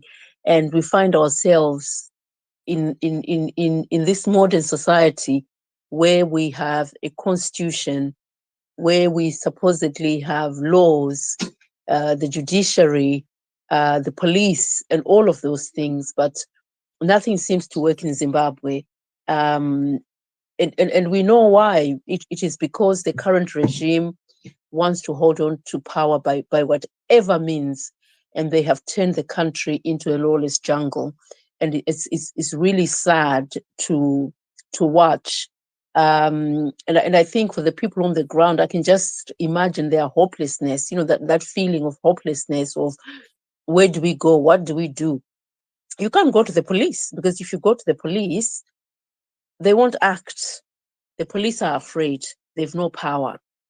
You can't go to the courts because the courts are captured. There is really nowhere to go. It almost feels as if we are in a prison. There's this sense that, we are in a prison and we're the walking dead, so to speak. If you've ever watched movies, those movies about zombies, and you see the walking dead walking everywhere, with limbs broken, with everything falling apart. I think that's the sense that one gets about Zimbabwe. And this recall letter, I think, in my view, the speaker has to respond to that. They can't wish it away. That's not our problem. They cannot wish it away. They need to respond to it, whatever it is, in the same way in which they responded to the fake CCC recalls by a fake and non-existent interim SG, or someone who calls themselves the interim SG for the CCC. That is how they need to respond to this recall. And I think all eyes and all ears are on Mudenda, and we hope that he does act. But I suspect that what he is going to do is dismiss it. He's going to dismiss it. He will not write to ZEC, and ZEC will act on the letter that he wrote about the recalls of the 15 CCC MPs. And that is because they want that majority in Parliament. I think they were shocked that one of their favorites, the failed finance minister, lost. I think that didn't go down well with them, and they hatched this plan of the recalls, and they bought this shabangu. Whatever it is that went on behind the scenes is really not for us to speculate. But we want to see fairness and equal ways of treating issues when they arise in the manner in which they have arisen with these recall letters. There is so much that is going on Twitter. You know, the ZANU PF camp, so many letters that are being written by whoever these people are, calling themselves the interim SG and whatever else. And we also see Shabangu, clearly a sellout, doing all that he can to destroy the Triple C with the help of the regime. So we mustn't forget who is at the top of all of this. Shabangu is a scapegoat. He's been used, and the focus is on the ZANU PF regime. They are the perpetrators of everything that is not working in our country, from our economy, from the abuse of human rights, from the arrests and the imprisonments. It is the abuse of power is what we are seeing happening in Zimbabwe. I was just reading something on Twitter, you know, some of the arrests that are happening towards our Triple C members. And one of the accusations on the police docket was that a member of the Triple C had slapped someone on the shoulder twice. Slapped someone on the shoulder twice, and apparently they meant to harm him seriously by those 2 slaps on the shoulder. And I could just not imagine where in the world this type of nonsense would be tolerated other than in our country, because the regime are using the power of the gun. They are using violence, and we are not a violent people. We will not resort to that type of violence that they are provoking the citizens to rise up, because this is what they are doing. They are provoking us into rising up, and they'll get the army to slaughter people. But just going back to the Bulawayo scenario, you know, this is the same area where, you know, if we remember in the early 80s, where people from Matabeleland were slaughtered by Mnangagwa, Terence Shiri, and Chiwenga. So they were the 3 that led the massacre of 20,000 innocent Zimbabweans. And at the time, they sold us a dummy. They told us that they were dissidents. And people believed them. The world believed that they were dissidents, because that's the story that they told us. I was young, but I understood what a dissident meant. And it was a scary time, because they told that those dissidents could come at any time and slaughter everybody. And actually, it was a lie. You know, nearly 43 years later on, it's a tragedy that happened in our country. It's a war crime, and they're perpetuating different types of crimes towards that very people from whom they slaughtered, and so much blood was spilled. So they've gone back in there, and they have taken away the people's voice. They have recalled representatives that were chosen by people. And it's 20,000 people that were murdered. So, you know, multiply family members, how many thousands more of their family members are alive today? And they would have been told the stories. They would have been shown the photographs, the image of the brutality that happened in the early 80s when their family members were slaughtered. And then fast forward to 2023, the very same ZANU PF, led by the very same people who led the slaughter of innocent people, is back in there again on a different slaughter mission of removing people's voice, taking it away from them, and basically telling them that they don't matter. They don't care about those people. I think it's going to be one of the saddest things that we are witnessing in our country today. And we cannot allow that to happen. We cannot allow the hatred that is placed on President Chamisa. You know, the everyday attacks, because this is what it is. It's an attack on a man that won an election, presidential election in 2018, won a presidential election in 2023.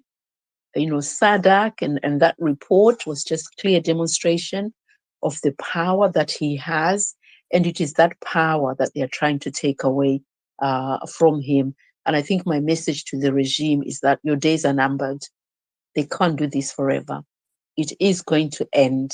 It will end one day. And usually these things end when what they're trying to get us to do happens. So, provoking us to rise up is probably what's going to end up happening, because people have had enough. Enough is enough. Even people within ZANU PF voted. They didn't vote for him. They did not vote for that man to be president. They didn't want him. I had a young man say to me, my family are ZANU PF to the core, but I would wear the CCC t-shirt. He's a student. He would wear the CCC t-shirt and he would hide his face and go out there. And, when they were doing those flash protests, he would be part of those flash protests. And his family as ZANU PF core, he told me, they've always been and they'll always be, I think. And then when he went to cast the vote, he cast the vote for President Chamisa and so many other young people and older people that are within the ZANU PF structures or the ZANU PF party didn't vote for Mnangagwa. And we all know that. But, what a day to behold, to continue to see the injustice that is happening in our country, and that they will never change. I don't think they'll ever change, because they have so much. They own the country, so a few handful of people own the country. Now his son is in parliament, the other one is in the army. You can take a guess what that means. You can take a guess what that means. So they are trying to make this a family affair. And soon we are going to be one of those countries where the father dies and then the presidency is passed to the mother, and then the deputy is passed to the son, and then that's it. It's the Mnangagwa family playground. And we shouldn't accept it. It's unacceptable. It's wrong. And to Mudenda, he needs to act upon those recalls of those 70 MPs. That's his problem in his office. We want fairness. We want him to treat it in the same manner that he treated the fake CCC recalls. Thank you, host. I'll stop there for a minute.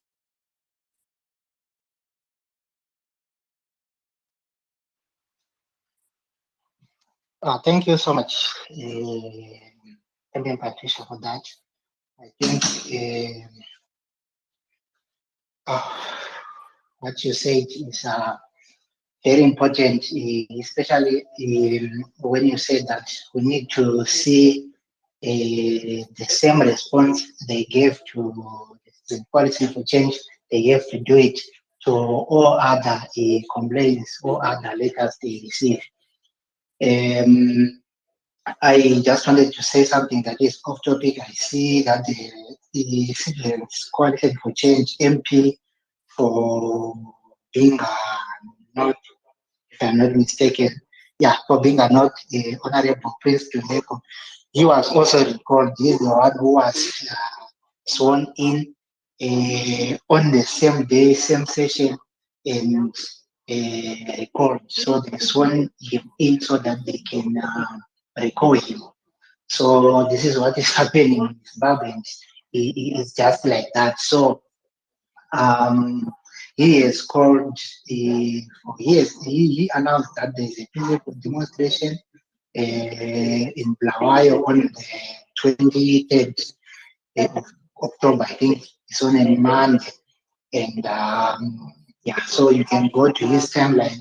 There is the poster he posted, and the demonstration will be peaceful and demonstration by citizens demanding inclusive dialogue to deal with the SADC election. SADC election observer mission reports conclusions and the reversal of unlawful recalls of MPs and councillors. observer missions have spoken that the outcome of the elections do not reflect our will as do not reflect our will as citizens. The church has spoken about the outcome of the elections and unlawful recalls. The business leaders have spoken about the outcome of the elections and the cause. It's only us, the electorate, that he has not said anything. So what he is actually saying is that the electorate has to speak out. Those who voted, they have to stand up and say, no, Mugenda, what these political parties are saying is not what we want, is not what we think should be happening. Sadiq said the election was failed, the election failed to fulfill the requirements of the electoral act of the Constitution of Zimbabwe. Also failed to fulfill the requirements of the principles and guidelines of SADC that govern the democratic elections in the member states of SADC. So what we are saying now is the electorate is that we have to resolve this issue, this crisis as the citizens. So this is what the demonstration here is saying. That's what I just wanted to say about the demonstration. You can go to his timeline, check that flyer. We have a new speaker, Dobbs and Zix. So now I will go to Dobbs, then after Dobbs will go to Zix, then we'll come back to CCC. Over to you, Dobbs. Many thanks, Hosti and others on the space. I think our problems remains our problem. This is where they are recalling. It might be a sideshow to make us just see as if they've got such a problem in ZANU PF. But we understand in terms of Uchaba, CCC doesn't have such problem. This is the problem which they are creating inside CCC.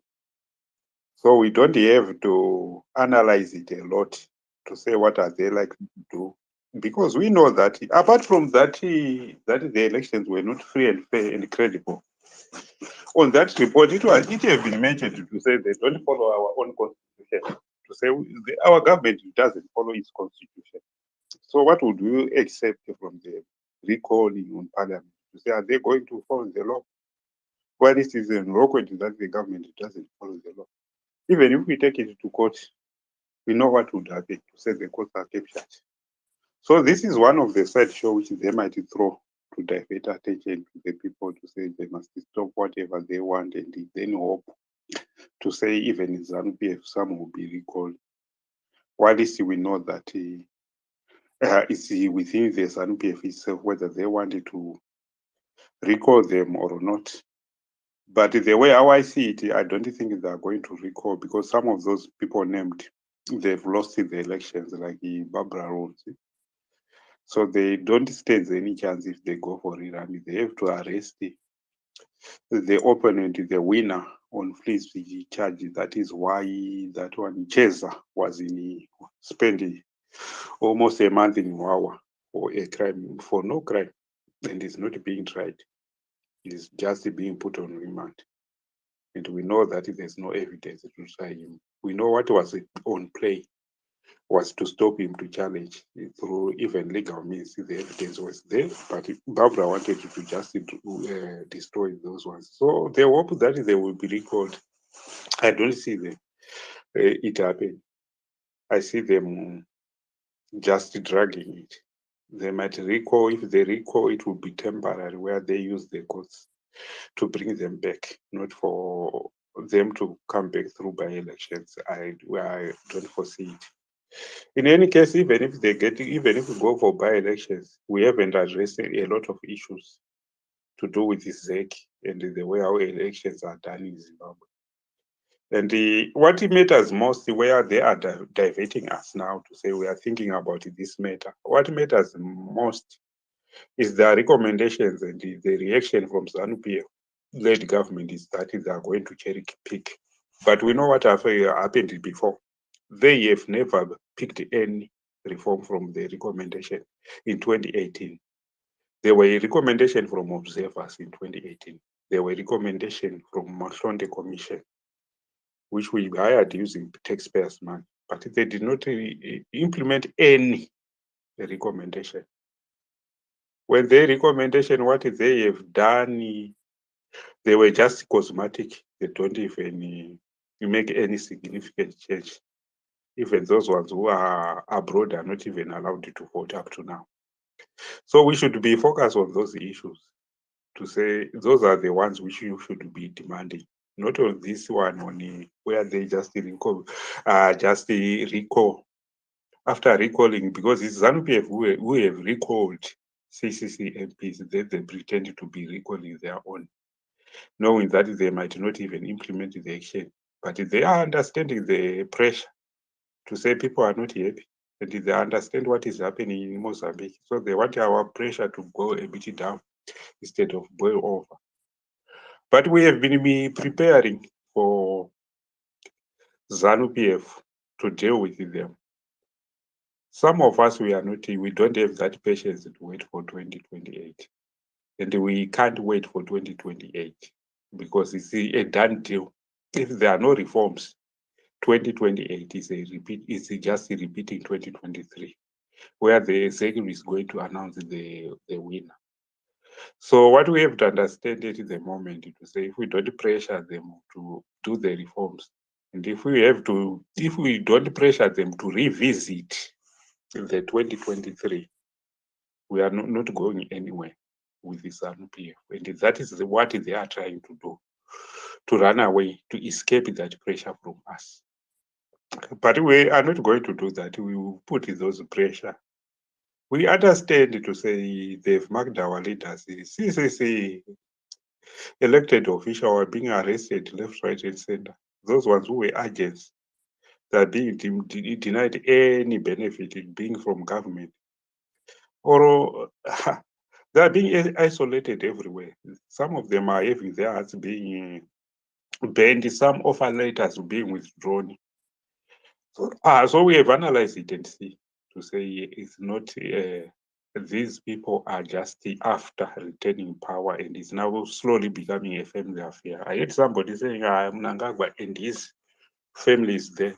You can extend even to the senators who have been appointed. They are all related. Those who is being appointed in cabinet, in government posts, like that brother of Enuta.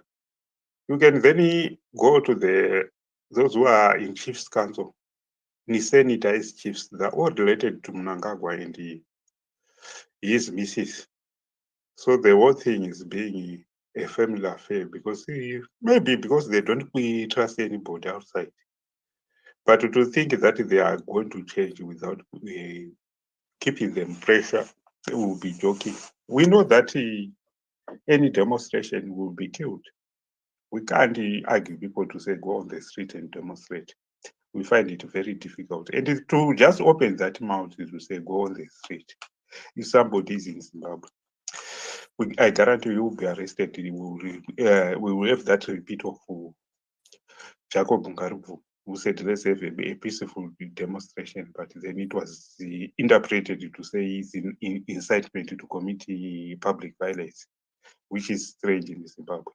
To say they misinterpret law to just suit themselves. But nevertheless, we are not going to just lay our heads and deny to say we can't do anything because Mnangagwa kills, Mnangagwa arrested, because at the moment, we are being killed anyway. We are being arrested anyway. We can talk about how many people are dying with the cholera at the moment. They are not even, they don't want you to know they're eating. They just have that number. They don't want you to display it. It is those people who are being displayed from farms which are owned by ZANU PF elite, which are now being repossessed by ZANU PF elite. Some of them have lived for 20 years, and some of them are ZANU PF, are not happy about anything. Those ones who work in mines, they are underpaid, and there's lots of disasters. And when there's those disasters, the government just denies the responsibility and take them to be Makrongosa, or at least they work under contract. They've got one where they supply. They've got what do they call him? What do they call him? They usually call him a sponsor, but that is where they sell to. They can't sell to any other one.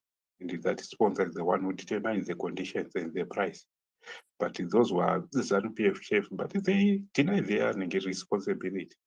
So we can't just wait while this is that country is being destroyed to such an extent. We can know the white gold is having express now. We don't know who control it, but they don't stop. Those trucks transporting the lithium are not stopping at the border. They just go through without being checked, escorted at times, and go through the border without being checked.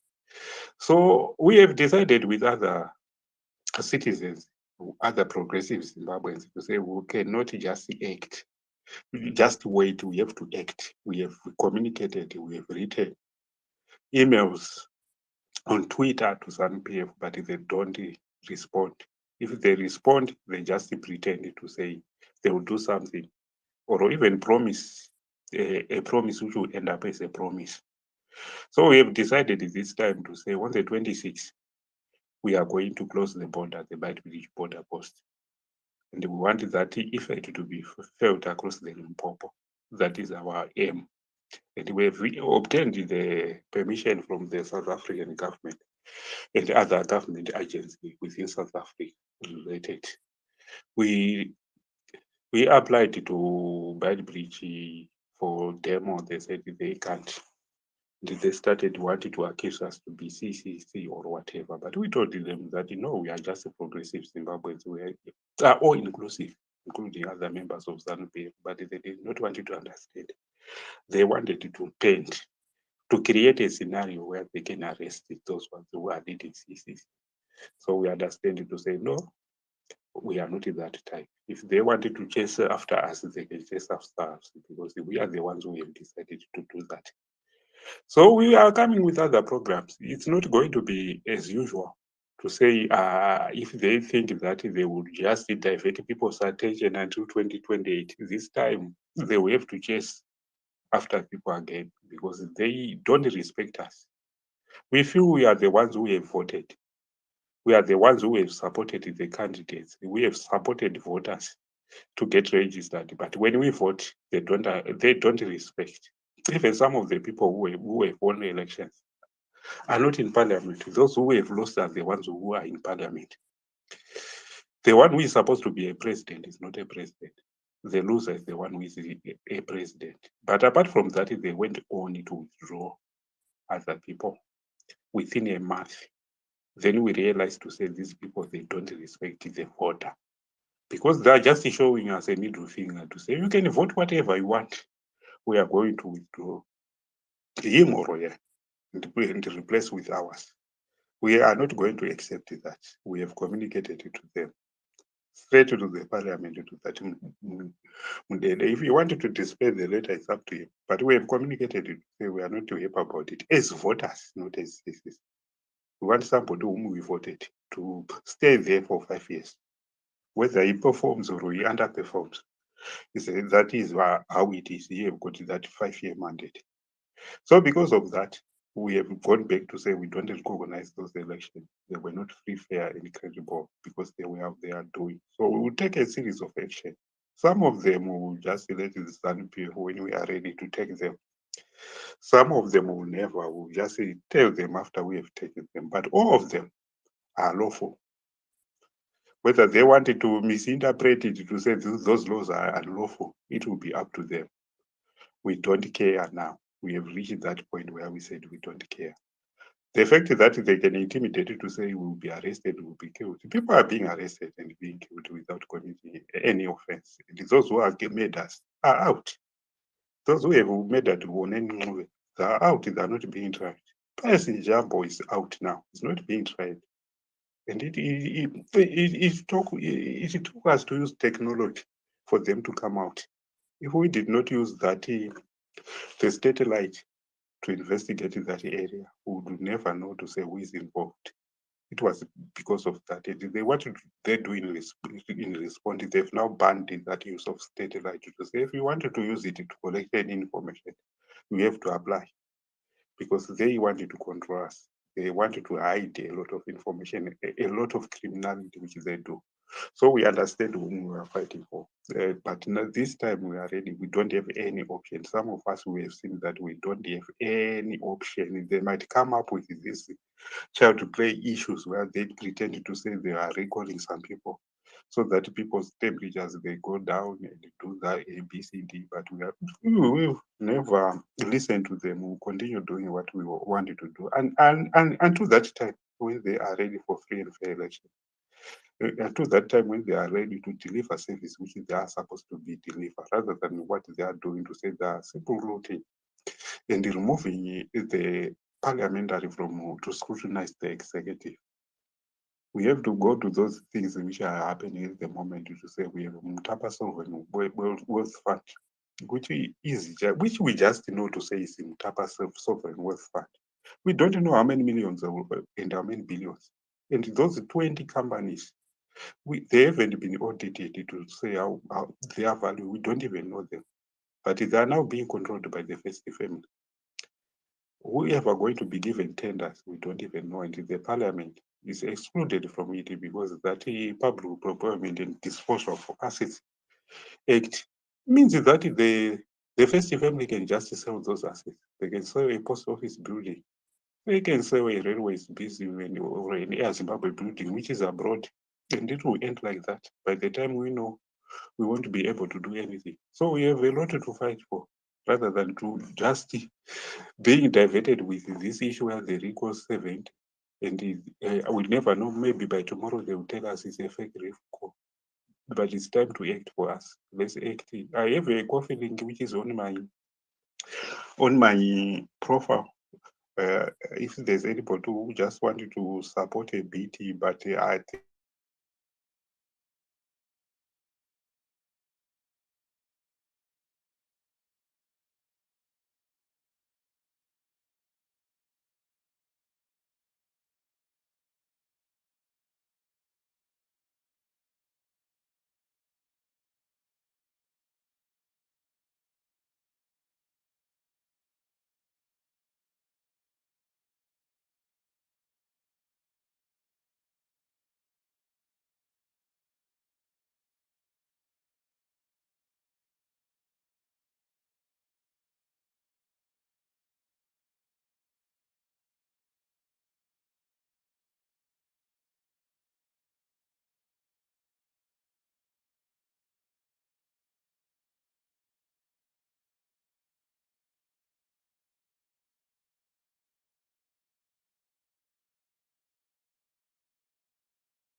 I told them it is not worth a penny to engage them. But I must do that I must do to dislodge them. How I dislodge them is to do the work that I need to do, that they see they are irrelevant to the whole process. And we must all do that. It's a waste of time to engage ZANU PF, because once you engage them, they always, no matter how sincere you are, they will undermine you, they will trash you, they will destroy you, they will brutalize you, they dehumanize you, they do anything and everything.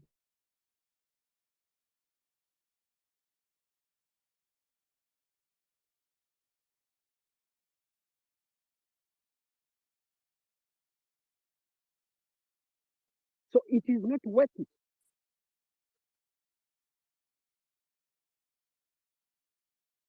Lately, that Mnangagwa should actually start comedy in Zimbabwe. He's making comedy in front of the people who are suffering, and the people that just go and make money, don't worry about anything else. And this is exactly what we see in the people like Muchangwa in this post the other day. When he was well educated by the likes of Chanakli, and he was mocking Chanakli with whatever, whether it is a $200 million bank business. He was mocking him for that. And Chanakli was saying, what are you doing so that we can also make those billions? So let us give them exactly what they deserve. Let us not engage them. Let us sideline them, do our thing, and they see they are irrelevant in the whole process. They are not worth anything to the long-suffering people of Zimbabwe. That's pretty much what I can say for now. Thank you very much for the opportunity.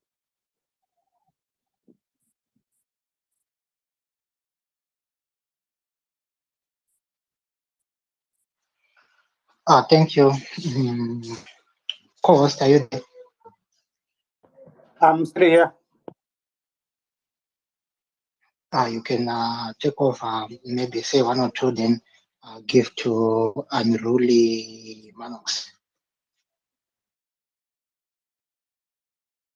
Yeah, so before you go to Unruly, I just want to inform that people, we have been here for almost 3 hours now, and I think it sounds like it's very short because I know a lot of people have got a lot of things to say, and we have a lot to contribute, but always vanoti anzi zvoni kangoma karirisi ndokaparuke kuti nhambe tambe inoregwa ichanaka. So we just want to have few people to contribute, then we can close the space and then debate on other platforms.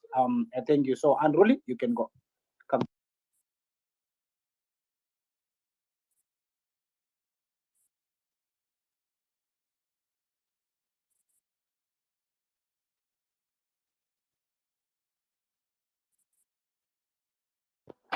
Unruly, you can come through, unmute yourself.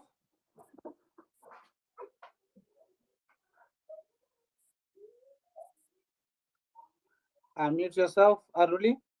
Yes. Okay.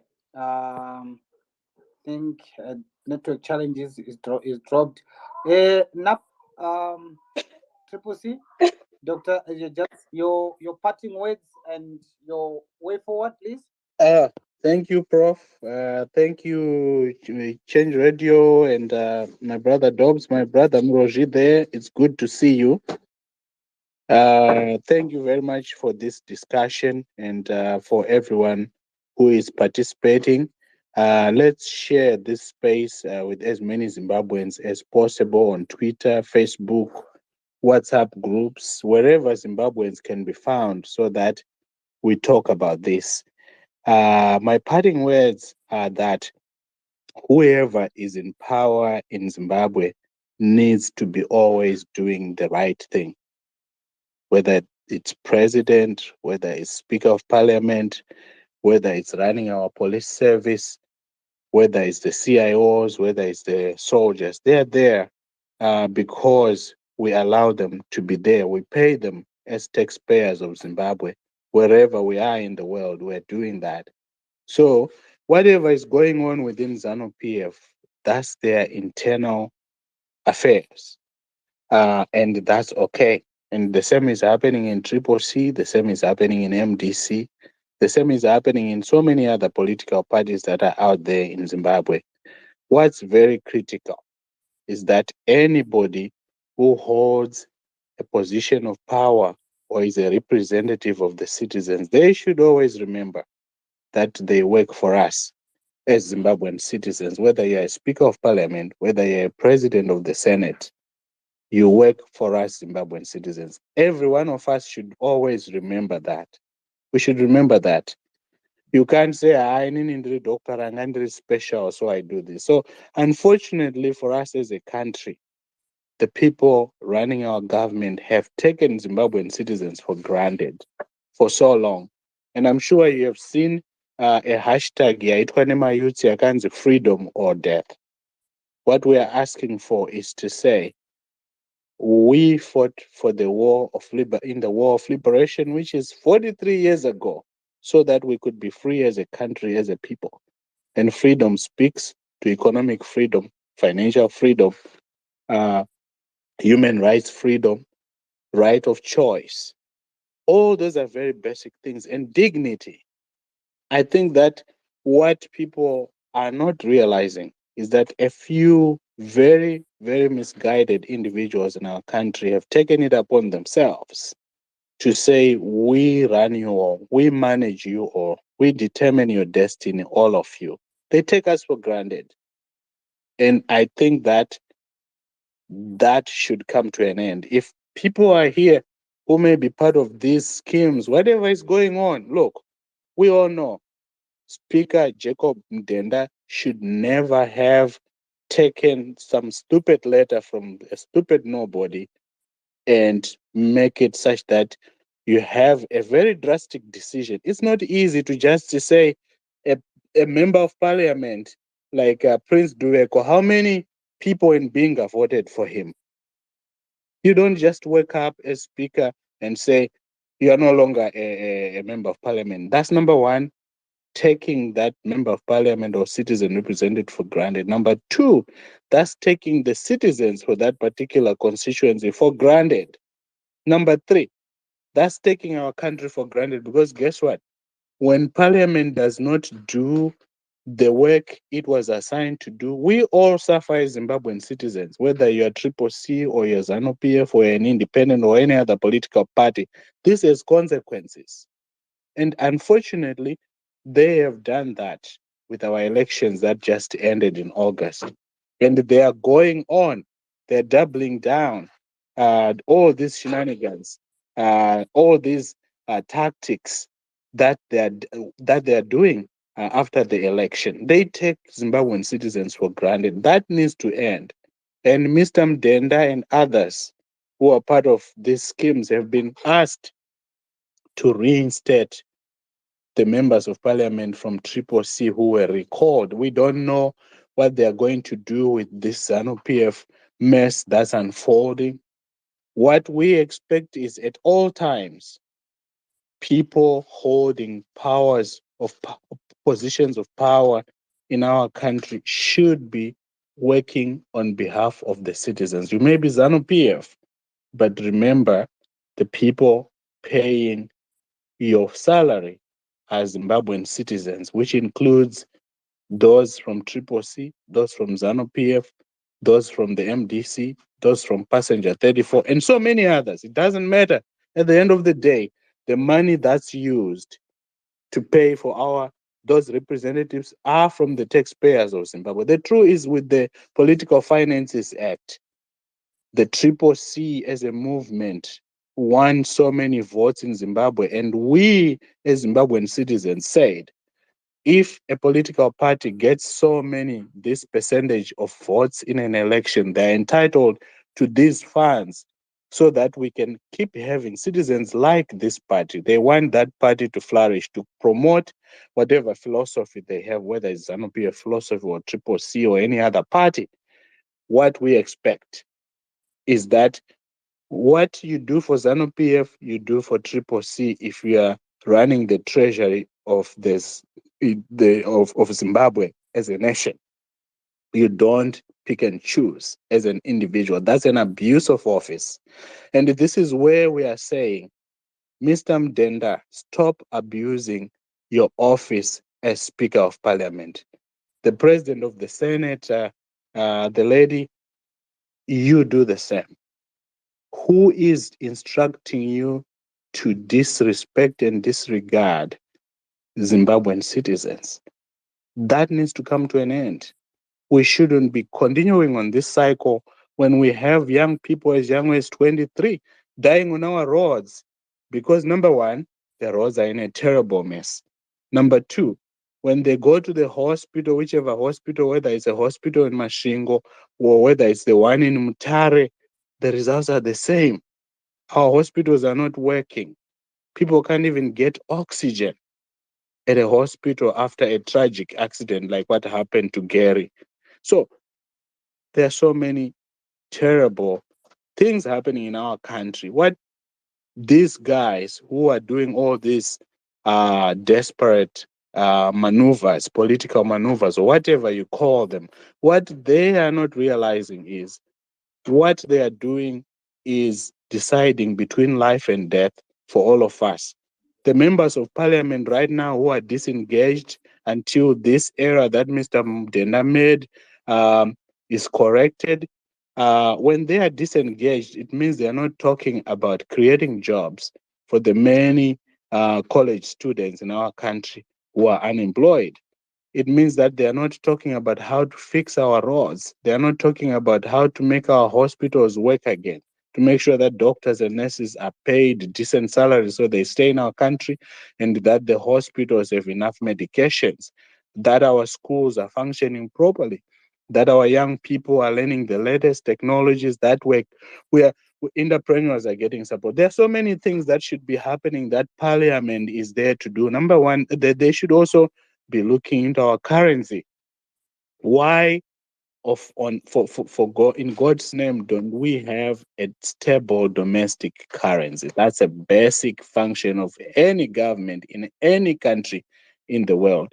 The fact that ZANU PF thinks that it's kind of a joke where we keep doing what we are doing, kuma gold coins, itoenda, kuma bond notes, itoenda, and they are failing and they still insist on staying there, means that they disregard how you and me as Zimbabwean citizens look at these things. But unfortunately for you and me, if we said, let's just fold our hands, wait for 2028, guess what?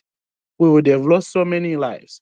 If some of you today may be as behind what's going on, like as me, in terms of what's happening in the region, until maybe earlier this year, I thought, oh, Malawi is a small country, Zambia is a small country. But actually, their populations are now bigger than that of Zimbabwe because we have a silent genocide going on in our country. Nobody's talking about it. And if we continue on this path and say, oh, just another, 2028, just imagine how many more lives we will lose in the next 5 years. And these guys don't care. Okay, so, and that is why they have been given 14 days to say we want to resolve this governance crisis once and for all. We need to make sure that we have a process that every Zimbabwean citizen signs off of and says, this is open. This is going to give us better direction so that we have a government in which people are confident. When we have confidence in the government of the day, people are confident to invest. They are confident to come to our schools and our hospitals and so forth. We need, in 14 days from when the president made that announcement, they need to take that seriously, because after the 14 days, it's not ZANU PF or Triple C. It's about the people of Zimbabwe. We need our country to work again, and we can't wait for another 5 years. It's not about Ranga is now in power and I'm celebrating. It's about Ranga is in power so that life can be better for ordinary Zimbabwean citizens. That's what we need to be talking about. Thank you very much, Prof. I know I went all over here at the place here, but point is, that's why young people are saying freedom or death. Listen to us. Mr. Mdenda, just correct the mistake you made. The president of the Senate, do the same thing. Don't just listen to stupid letters and pretend like you don't know what due process is. Thank you. So thank you so much, Dr. Ranga, for those words. I see Unruly has come back. Do you want to say something, and also a word of advice, please, before I go to general? Unruly, unmute yourself and come through.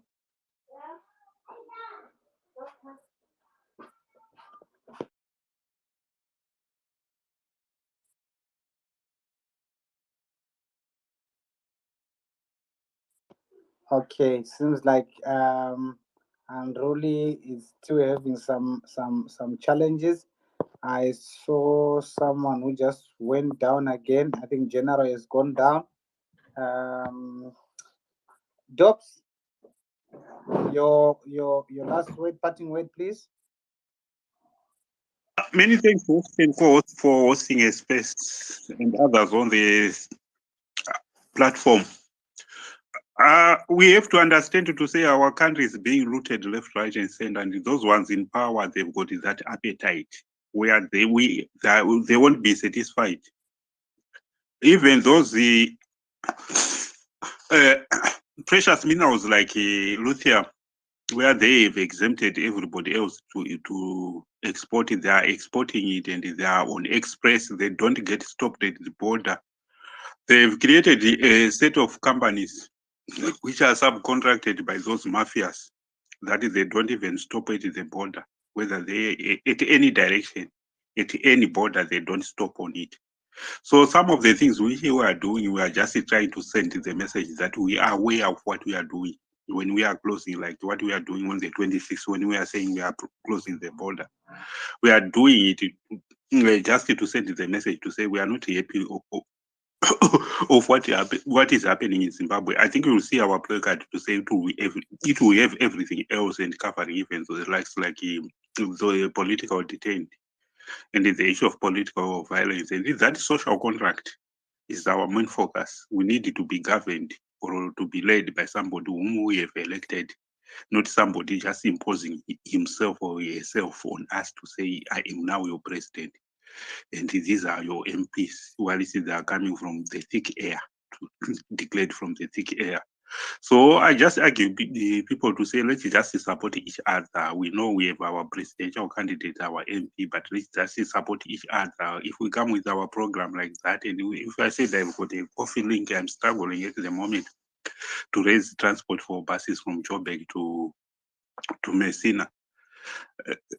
But people are there who are willing to participate, but the issue of transport is becoming a bit challenging. So, even if there is anybody who is doing anything, even those ones who are doing call to act to defend the vote, I don't think CCC is going to receive any political finance. I think the finance will go through their creation, which is Chavang.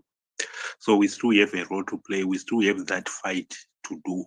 We are still going to fight the fight because we don't have that democracy. We don't have all those freedoms. Those are my remarks. I received my remarks. Thanks a lot, everybody.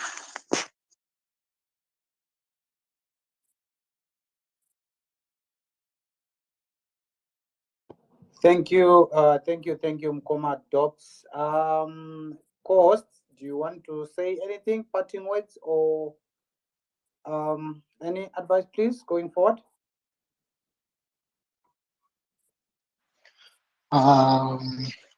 Yeah, I think we have to go and rest. We have been here for more than 3 hours. I hope we'll be back tomorrow, earlier around 3 or 4 p.m. so that we can be discussing these issues every day. We can provide a platform where we gather around and discuss these issues.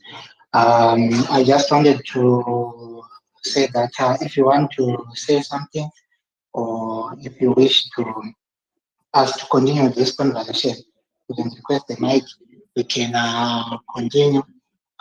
Before I give my last remark, I just wanted to say, if you want to say one or two words, you can request the mic.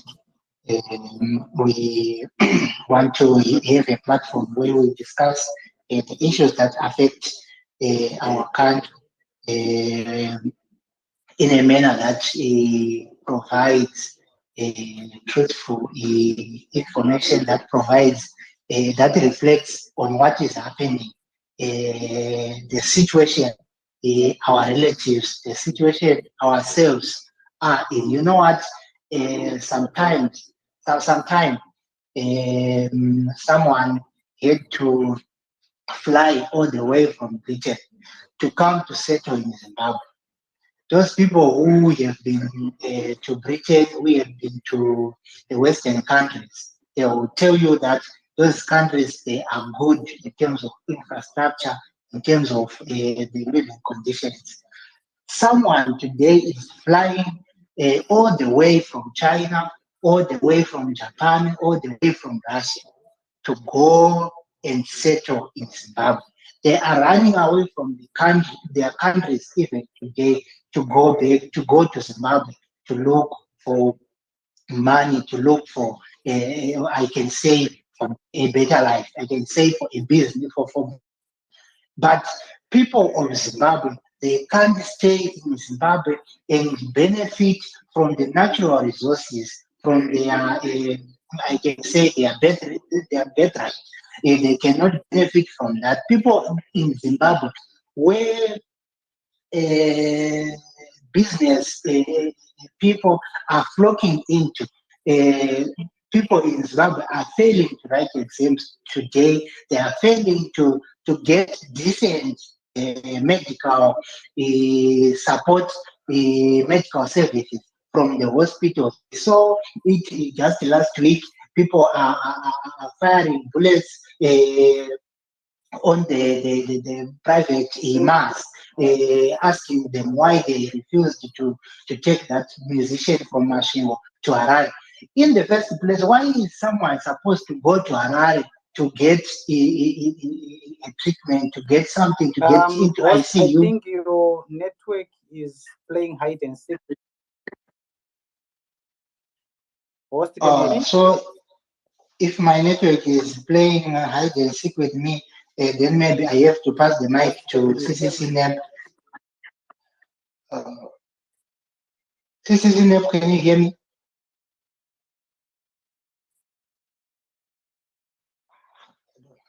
CCCNEP, can you hear me? I think CCCNEP, can we give the true citizen first before we give to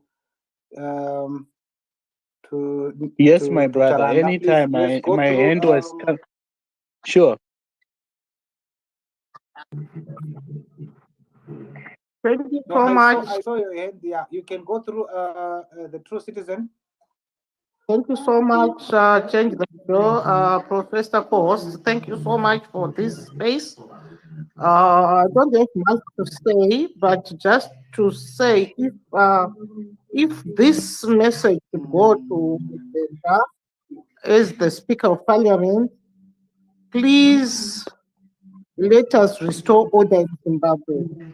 When we look at all these recalls, it's causing a lot of chaos. A lot of chaos, and things are not what it's supposed to be. This is actually disgusting. It's quite an embarrassment to the nation and to the world at large. Because when we look at this and you see what is happening, those MPs have been put to place for them to represent us as citizens. So when we say Denda says no, there's nothing I can do, It doesn't verify. Things just go and things are done. I want to believe that this, if it is in the system, I've just heard that it is part of the constitution, it is in the constitution. I think these are some of the reforms that must just be done. This recalling of MPs must be completely moved. People are playing with our future. He doesn't care. Look at this one also is calling about 70 MPs. We are not taking sides, whether I am a CC, whether I am a ZANU PF. What is happening? Is it building Zimbabwe or it is destroying Zimbabwe? We see ourselves being destroyed. I don't know what is happening. Oh, it's my network also now playing hide and seek with me. May you mute your mic? I think it's your network. When you are not speaking, Professor, may you mute your mic a bit? It was also giving some feedback. Am I audible? Yeah, audible. Yes, you are. Thank you so much. So I was saying, when I read this, I thought maybe these people are just playing with us. This is fake. This is not true. And then I continue to see a lot of things coming.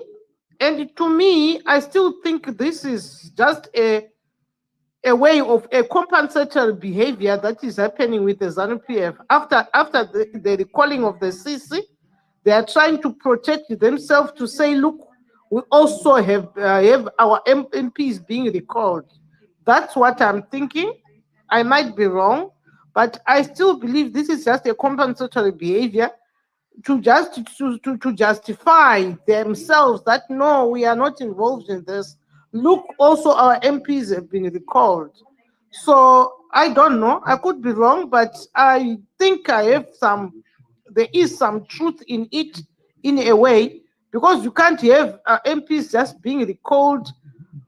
Is it true that they have left ZANU PF? Is it true that they have left CC?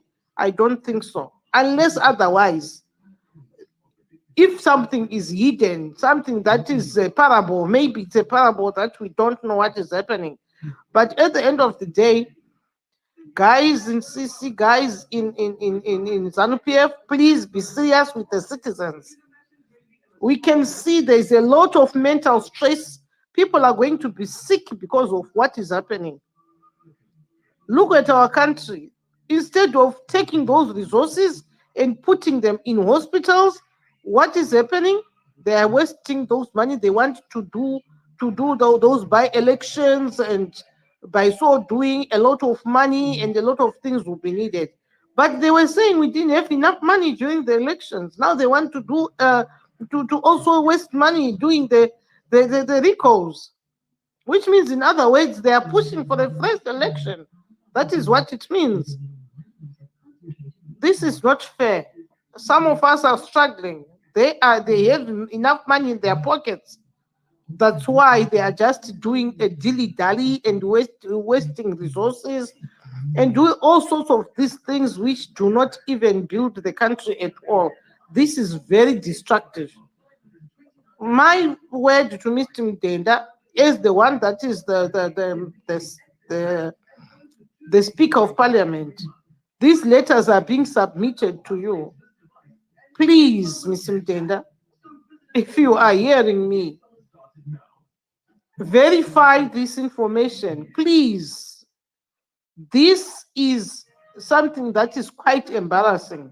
It's actually pathetic looking at Zimbabwe. We are already suffering.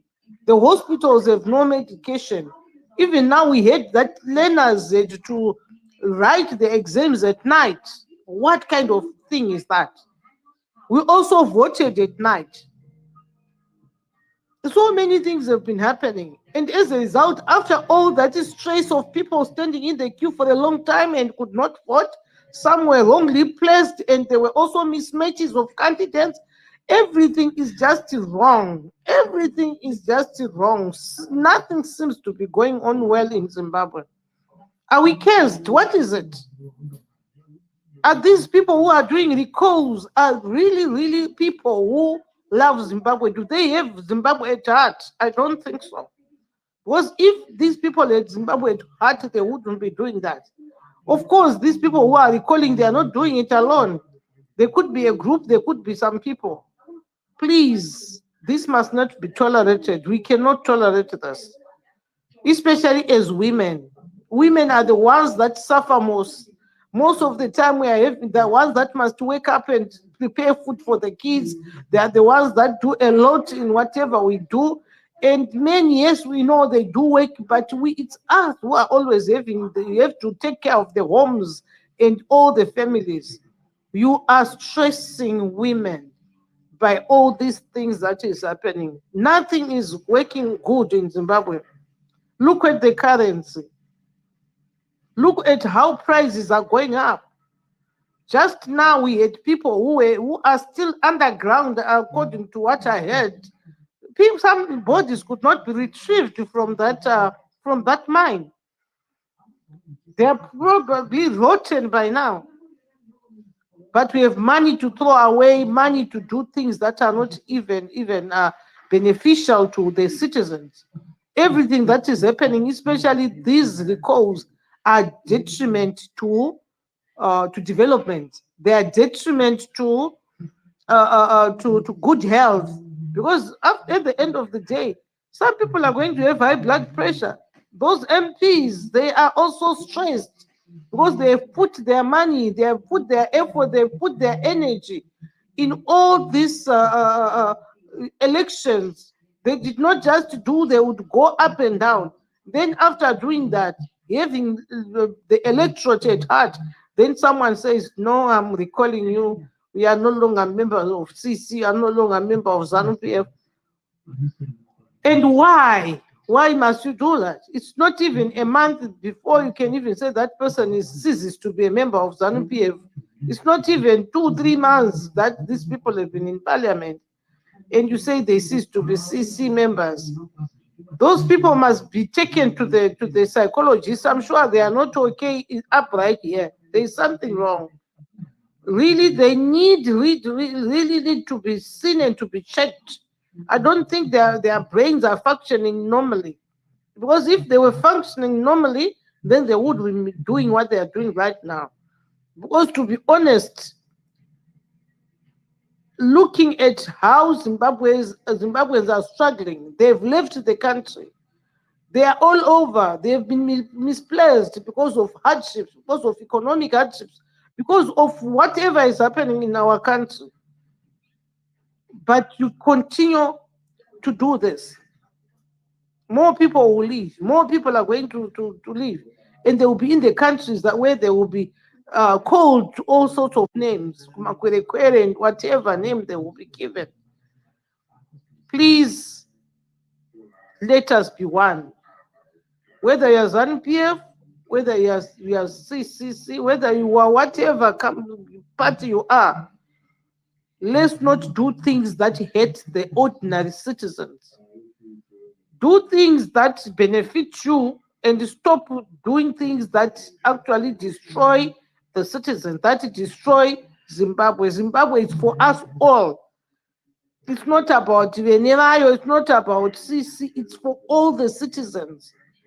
If the leaders of all these parties would know that, I'm sure they would start respecting us. They must respect our vote. This recalling of MPs must stop and must be completely stopped.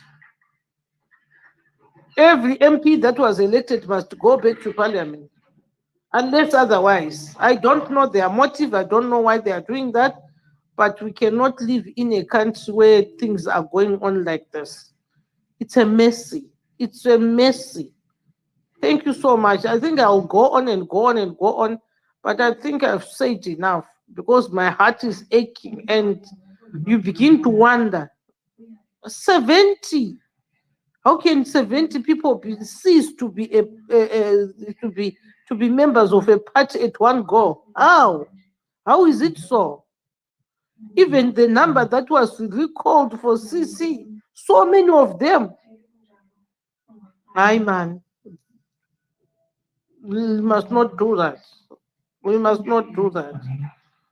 Thank you so much. We know women are, have got people, have got children at heart. We are mothers. We are sisters. We don't want to see our brothers, our mother, our children being hurt. So we'll never stand so low to do the recalls. We can see these recalls are being done by men. Why? Because men do not carry children in their womb. We carry children in our womb. We have gone through labor. We know what it means to hate your own child, to hate your own brother. We know what it means to hate your own neighbor, because we have gone through pain, pain that you think maybe I'll die. So don't think there will be any woman who will do such kind of recalls to hate their own children that they have born. I don't think there will be any woman who will stand so low to do these recalls. Even those men that have done so, please reconsider. Reconsider. You are hating us. We are in pain. We are crying. We are suffering because of these recalls that are uncalled for, that are unwarranted for. Please, all those that are supposed to protect citizens, do so. Thank you so much. I yield.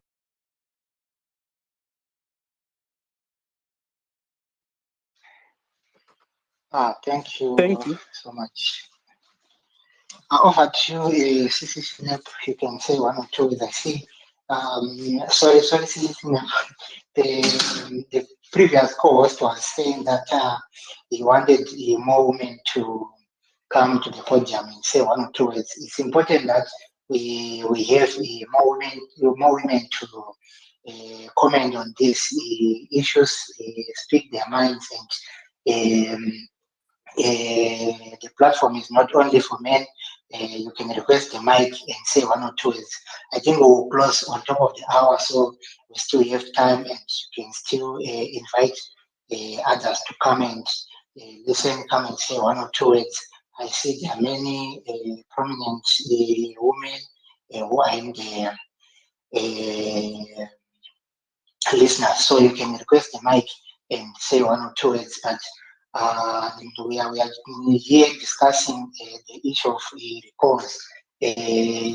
She mentioned, the previous speaker, that men are leading these recalls. I came across the information that revealed that Kalipan Pogen and the lawyer who is representing Shawangu, they are all men. Kalipan Pogen is said to be his spokesperson or personal assistant. I'm not sure. Then his lawyer again is a male. So all this is coming from men, and we find ourselves, maybe I'm trying to just complement what my sister was saying. So we need more voices. We need to hear what women think. And I just wanted also to mention that we saw a video of Honorable Mamombe being subjected to bullying by especially when men are involved. If they are women themselves, but when men are involved, it becomes too sensitive, and we have to correct this. I think as a community, as a society, we have to respect men. But what then boggles the mind is that we have so many women groups, women organizations, women rights organizations, but they don't say anything. When women in politics are being persecuted like this, we have a lot of cases when women, especially in politics, are being persecuted, are being treated like that. But those organizations, they don't say anything. So that's what I just wanted to add on this issue. Over to you, CC. Oh, thank you so much, my brother at Change Radio. The true citizen, I had said my last words, but hearing you speak. I think we should have this conversation going on for as long as we can, for the sake that Zimbabwe needs to work again for everyone. And that means for women, for children, for men, for college students, for police officers, for those in the military, for our CIOs. We need our country working again. It's not normal to live in a country where abuse of ordinary citizens has been normalized, where people celebrate when we see the scenes that were happening in parliament when Mr. Mdenda called in the riot police into parliament. That should not be happening. I know that for us Zimbabwean citizens, this seems normal. It is not. And we should do everything in our power as citizens to speak up. I know that sometimes people will say, munongotaura muri anonzi chinyi ma keyboard warriors, and you just talk on Twitter, nothing happens. The truth of the matter is that when we raise our voices, the people here, whether it's ordinary citizens in Zimbabwe, whether it's those running the government who are doing all this stupid stuff, they hear. Not only that, the world. When we say for Zimbabwe, we want the world to pay attention to what is going on in Zimbabwe so that they help us to fix this problem once and for all. Every citizen in every country have their own challenges. But if we don't speak with one voice as citizens to say what we are dealing with is not normal and we need to fix it, we're going to fix it together, people carry on with their lives, whether they're in South Africa or Zambia or Zimbabwe or America. So it's very important that we have spaces like this, Change Radio. Thank you for hosting these spaces. And we hope that those running the government realize that things are going to change one day. It might seem like, ZANU PF has been doing this for 43 years, so it's going to continue. That's how it looks right now. But 9 days to go before citizens take it to the next level. I don't know what the citizens of Zimbabwe will do when that 14-day window is over. What I know is that we're speaking with one clear voice, asking for very basic things. Number one, we want a fair, free election where every Zimbabwean citizen can freely choose their leaders, whether those leaders happen to be ZANU PF, whether they happen to be Triple C, whether they are independents like Passenger 34. If the majority of Zimbabwean citizens freely choose those leaders, we will run our country much better. And the reason why is because all of us want the government of the day to be successful. That is what we should want, even if we don't agree with who is in charge of the government at any particular point in time. We want them to be successful because when they succeed as a government, it benefits us, ordinary Zimbabwean citizens, because they are doing our work on our behalf.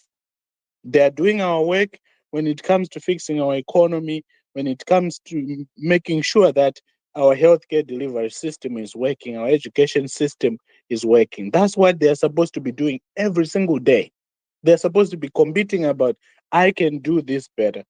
Unfortunately, what we have seen is that these guys are just, they're entitled.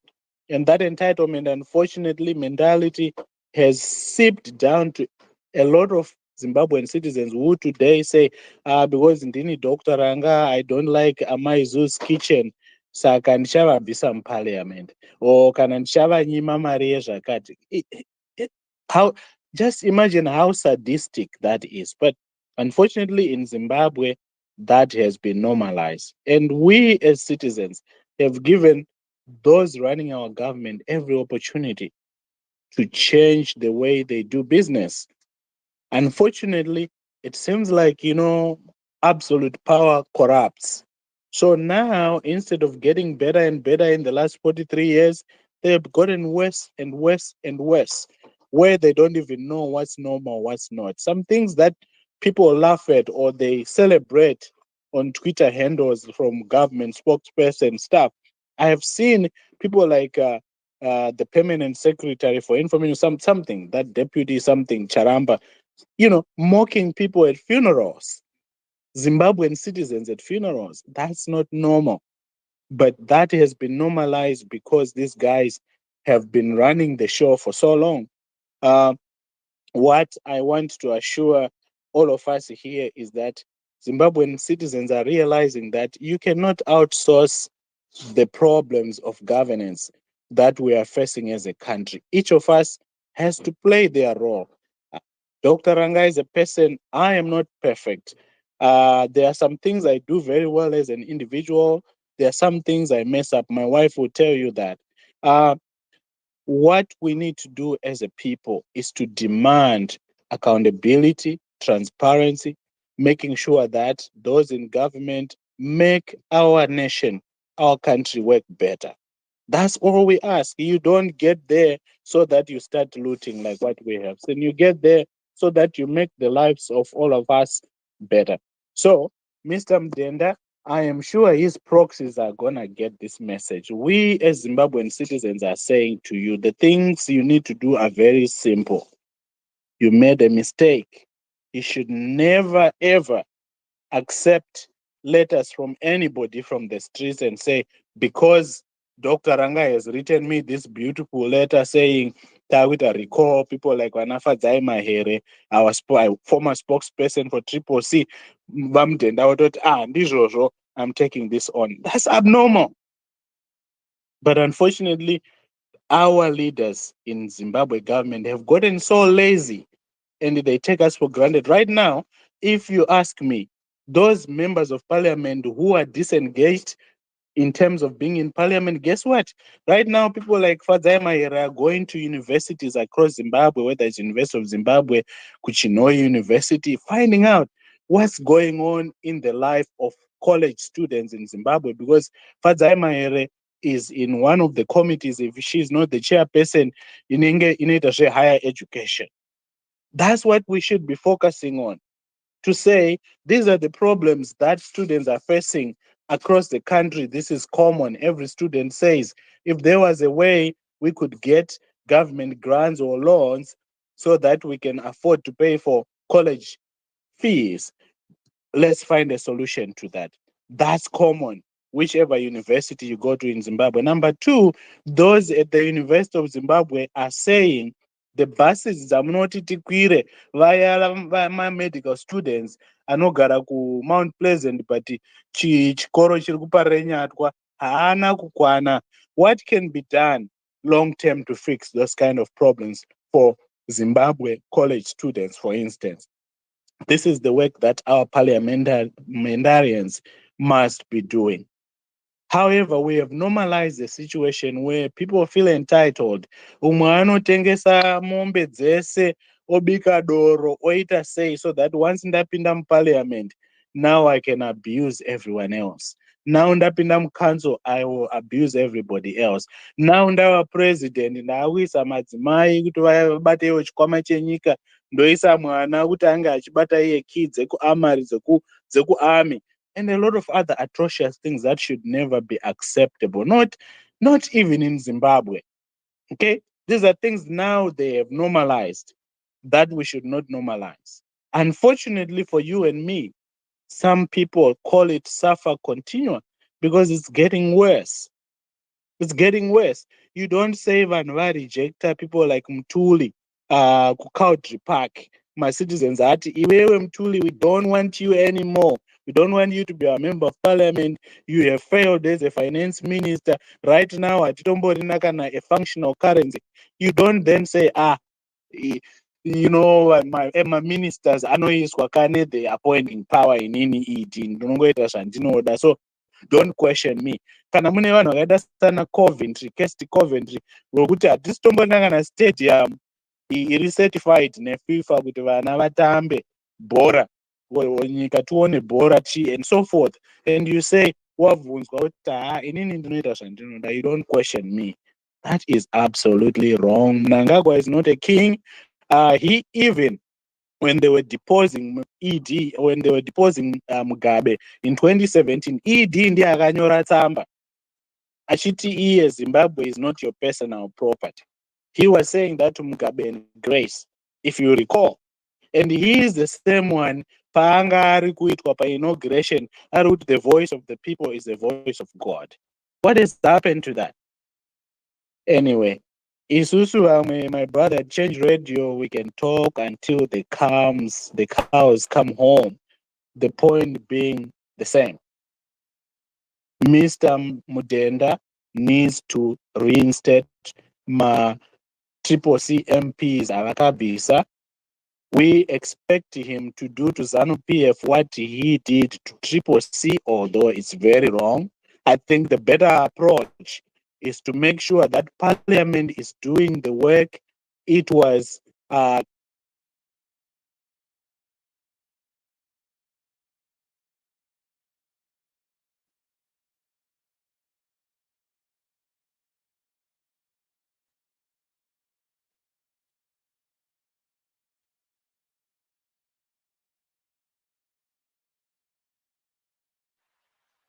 CCC, I can't hear you.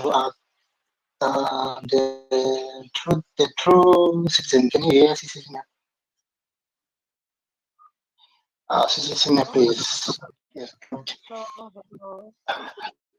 The true citizen, do you want to say anything? I think we have to close. Not much. Like just as I have said, that we need these MPs back in Parliament. Like yesterday, they must be there and they must start working for us because they are employed to work for us. They are supposed to save us. Just like we had the other time saying Zimbabwe for everyone. It doesn't matter who I support. It doesn't matter where I am.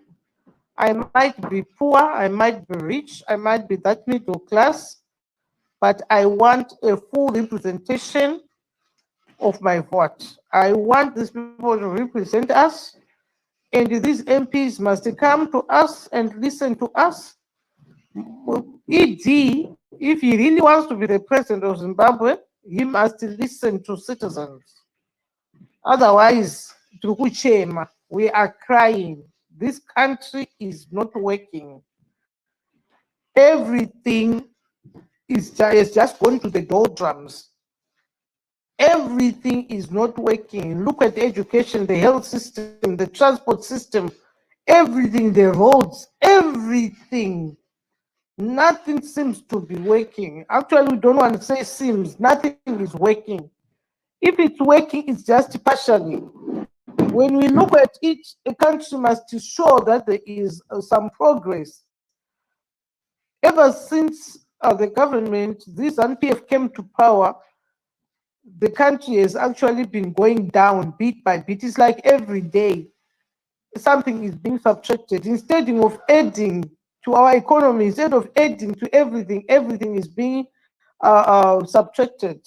Look at the buildings, they are so dilapidated.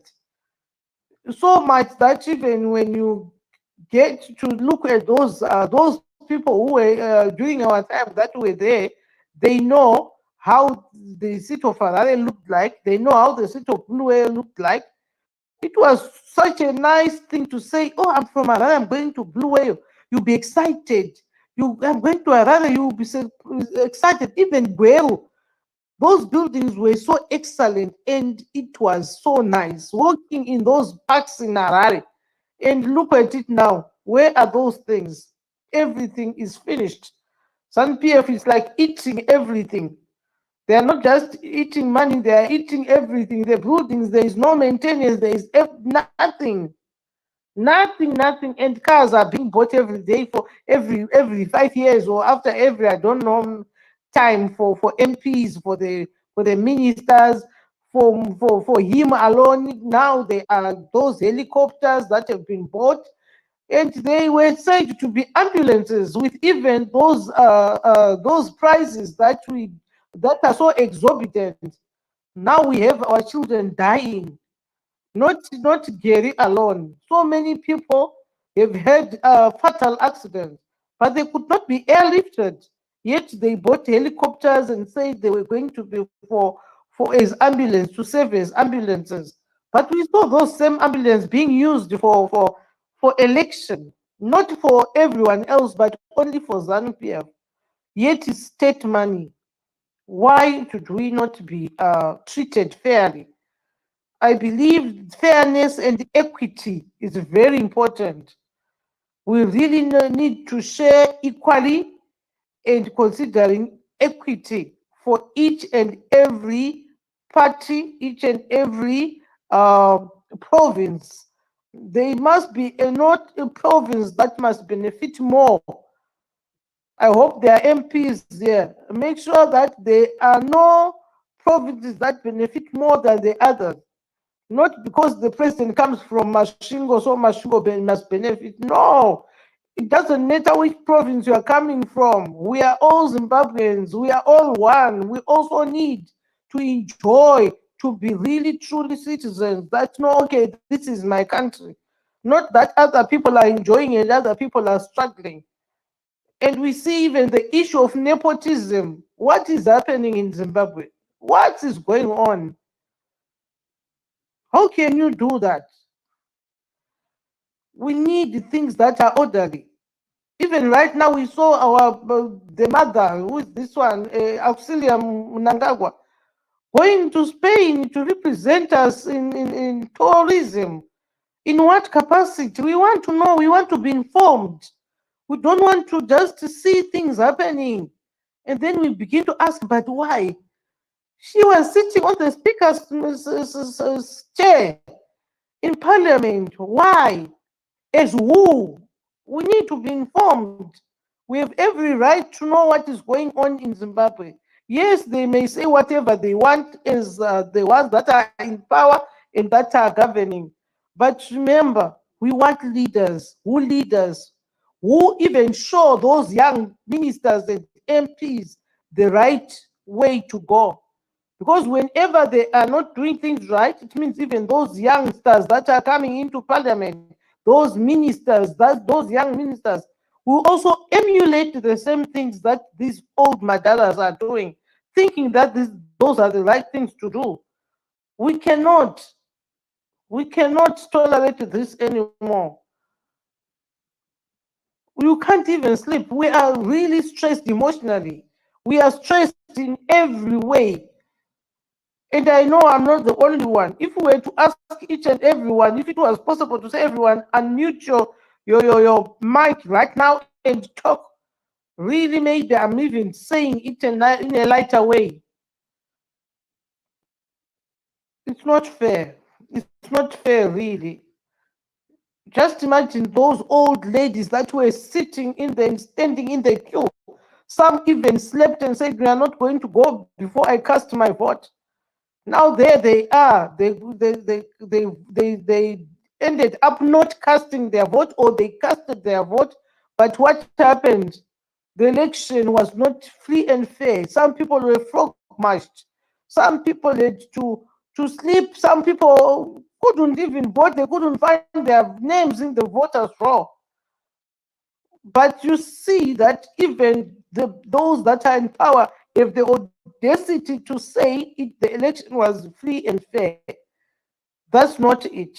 Let's work and make sure that we live by the truth. Rather than to live a lie. We don't want to live a lie, because if this country is being ruled through a lie, everything also will just go rotten. Everything will not work because it is being led by lies. It is only the truth that will set us free. It's better that these things are yours rather than taking what is not yours. Because at the end of the day, zvinokuzvimbira zvigoputika kana ukazvimbirwa end up wakuita mudumbu kana kuti wakuita vomit. So let's not do that, please. All those that are responsible, respect us.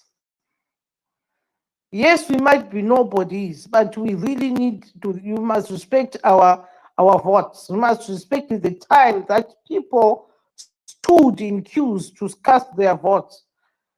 Some people are being beaten. We see even our councillors, our MPs, other than being recalled every time it's up and down going to the courts, all those resources that the country is wasting, guys, people are suffering. Some people don't even have food at the table, at their table. They sleep even on one meal. That is if they get it. Rather than using all those monies and using fuel to go and abduct a member of parliament, a councillor, all that fuel, if it could be just be saved for other people that are suffering, buy them food. There are people in charitable organizations that do not have even clothes to wear. There are people in the location, in the rural areas, that don't even have maize seeds to put in. We see the rains have just started now. They don't even have seeds to plant or to grow for their next season or for the food and everything. But we have got money to say, recall, they must have a by-election. Then you've got also money to say, this one, it is all lies. This one did this. This ZANU PF will say I was beaten by this CC. There is a lot of lies, and then at the end it's no, they couldn't find evidence. But we've already wasted the resources that we were supposed to use for something else that is of importance.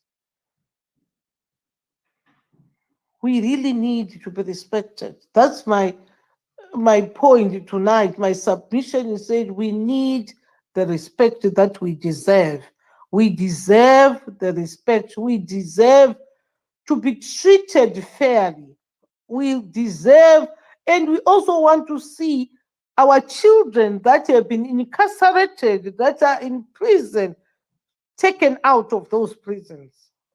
Like I said, we are women. We carry those children in our bodies. Kuzvara kwomumwe kuzvara kwangu. Kurwadziwa kwomwana womumwe kurwadziwa kwangu. Nokuti kunyange dai ndikafamba apa mwana iyeye ndinomutuma anoziva kuti mai vangu anonditakura. Handimbofa, hambondisiya ndiri murodhi. Mota mama, maita sei? Because mwana womumwe but mwana wangu. So kana mwana iyeye ari kuitwa being incarcerated in prison, how do we feel as mothers? If you are a mother that has given birth, a mother that has got children, then you must feel pity for Sikala. Now we hear he's sick, but they still keep him in. What do they want out of Sikala? Why are they incarcerating him for so long without a trial? He has been in pre-trial, and to make matters worse, he's not a murderer, but he's in Chikurubi. He is there. You even see him in leg irons. Did he kill someone? Why? If your heart does not hate because of what is happening, it means you are wicked. Really, those that are in power, may you release those people. Gary Vume has also joined and has been given 4 years just for speaking out, for calling out for a demonstration. Aye, man. That's bad. That's really bad. Whatever is happening, it's heartbreaking.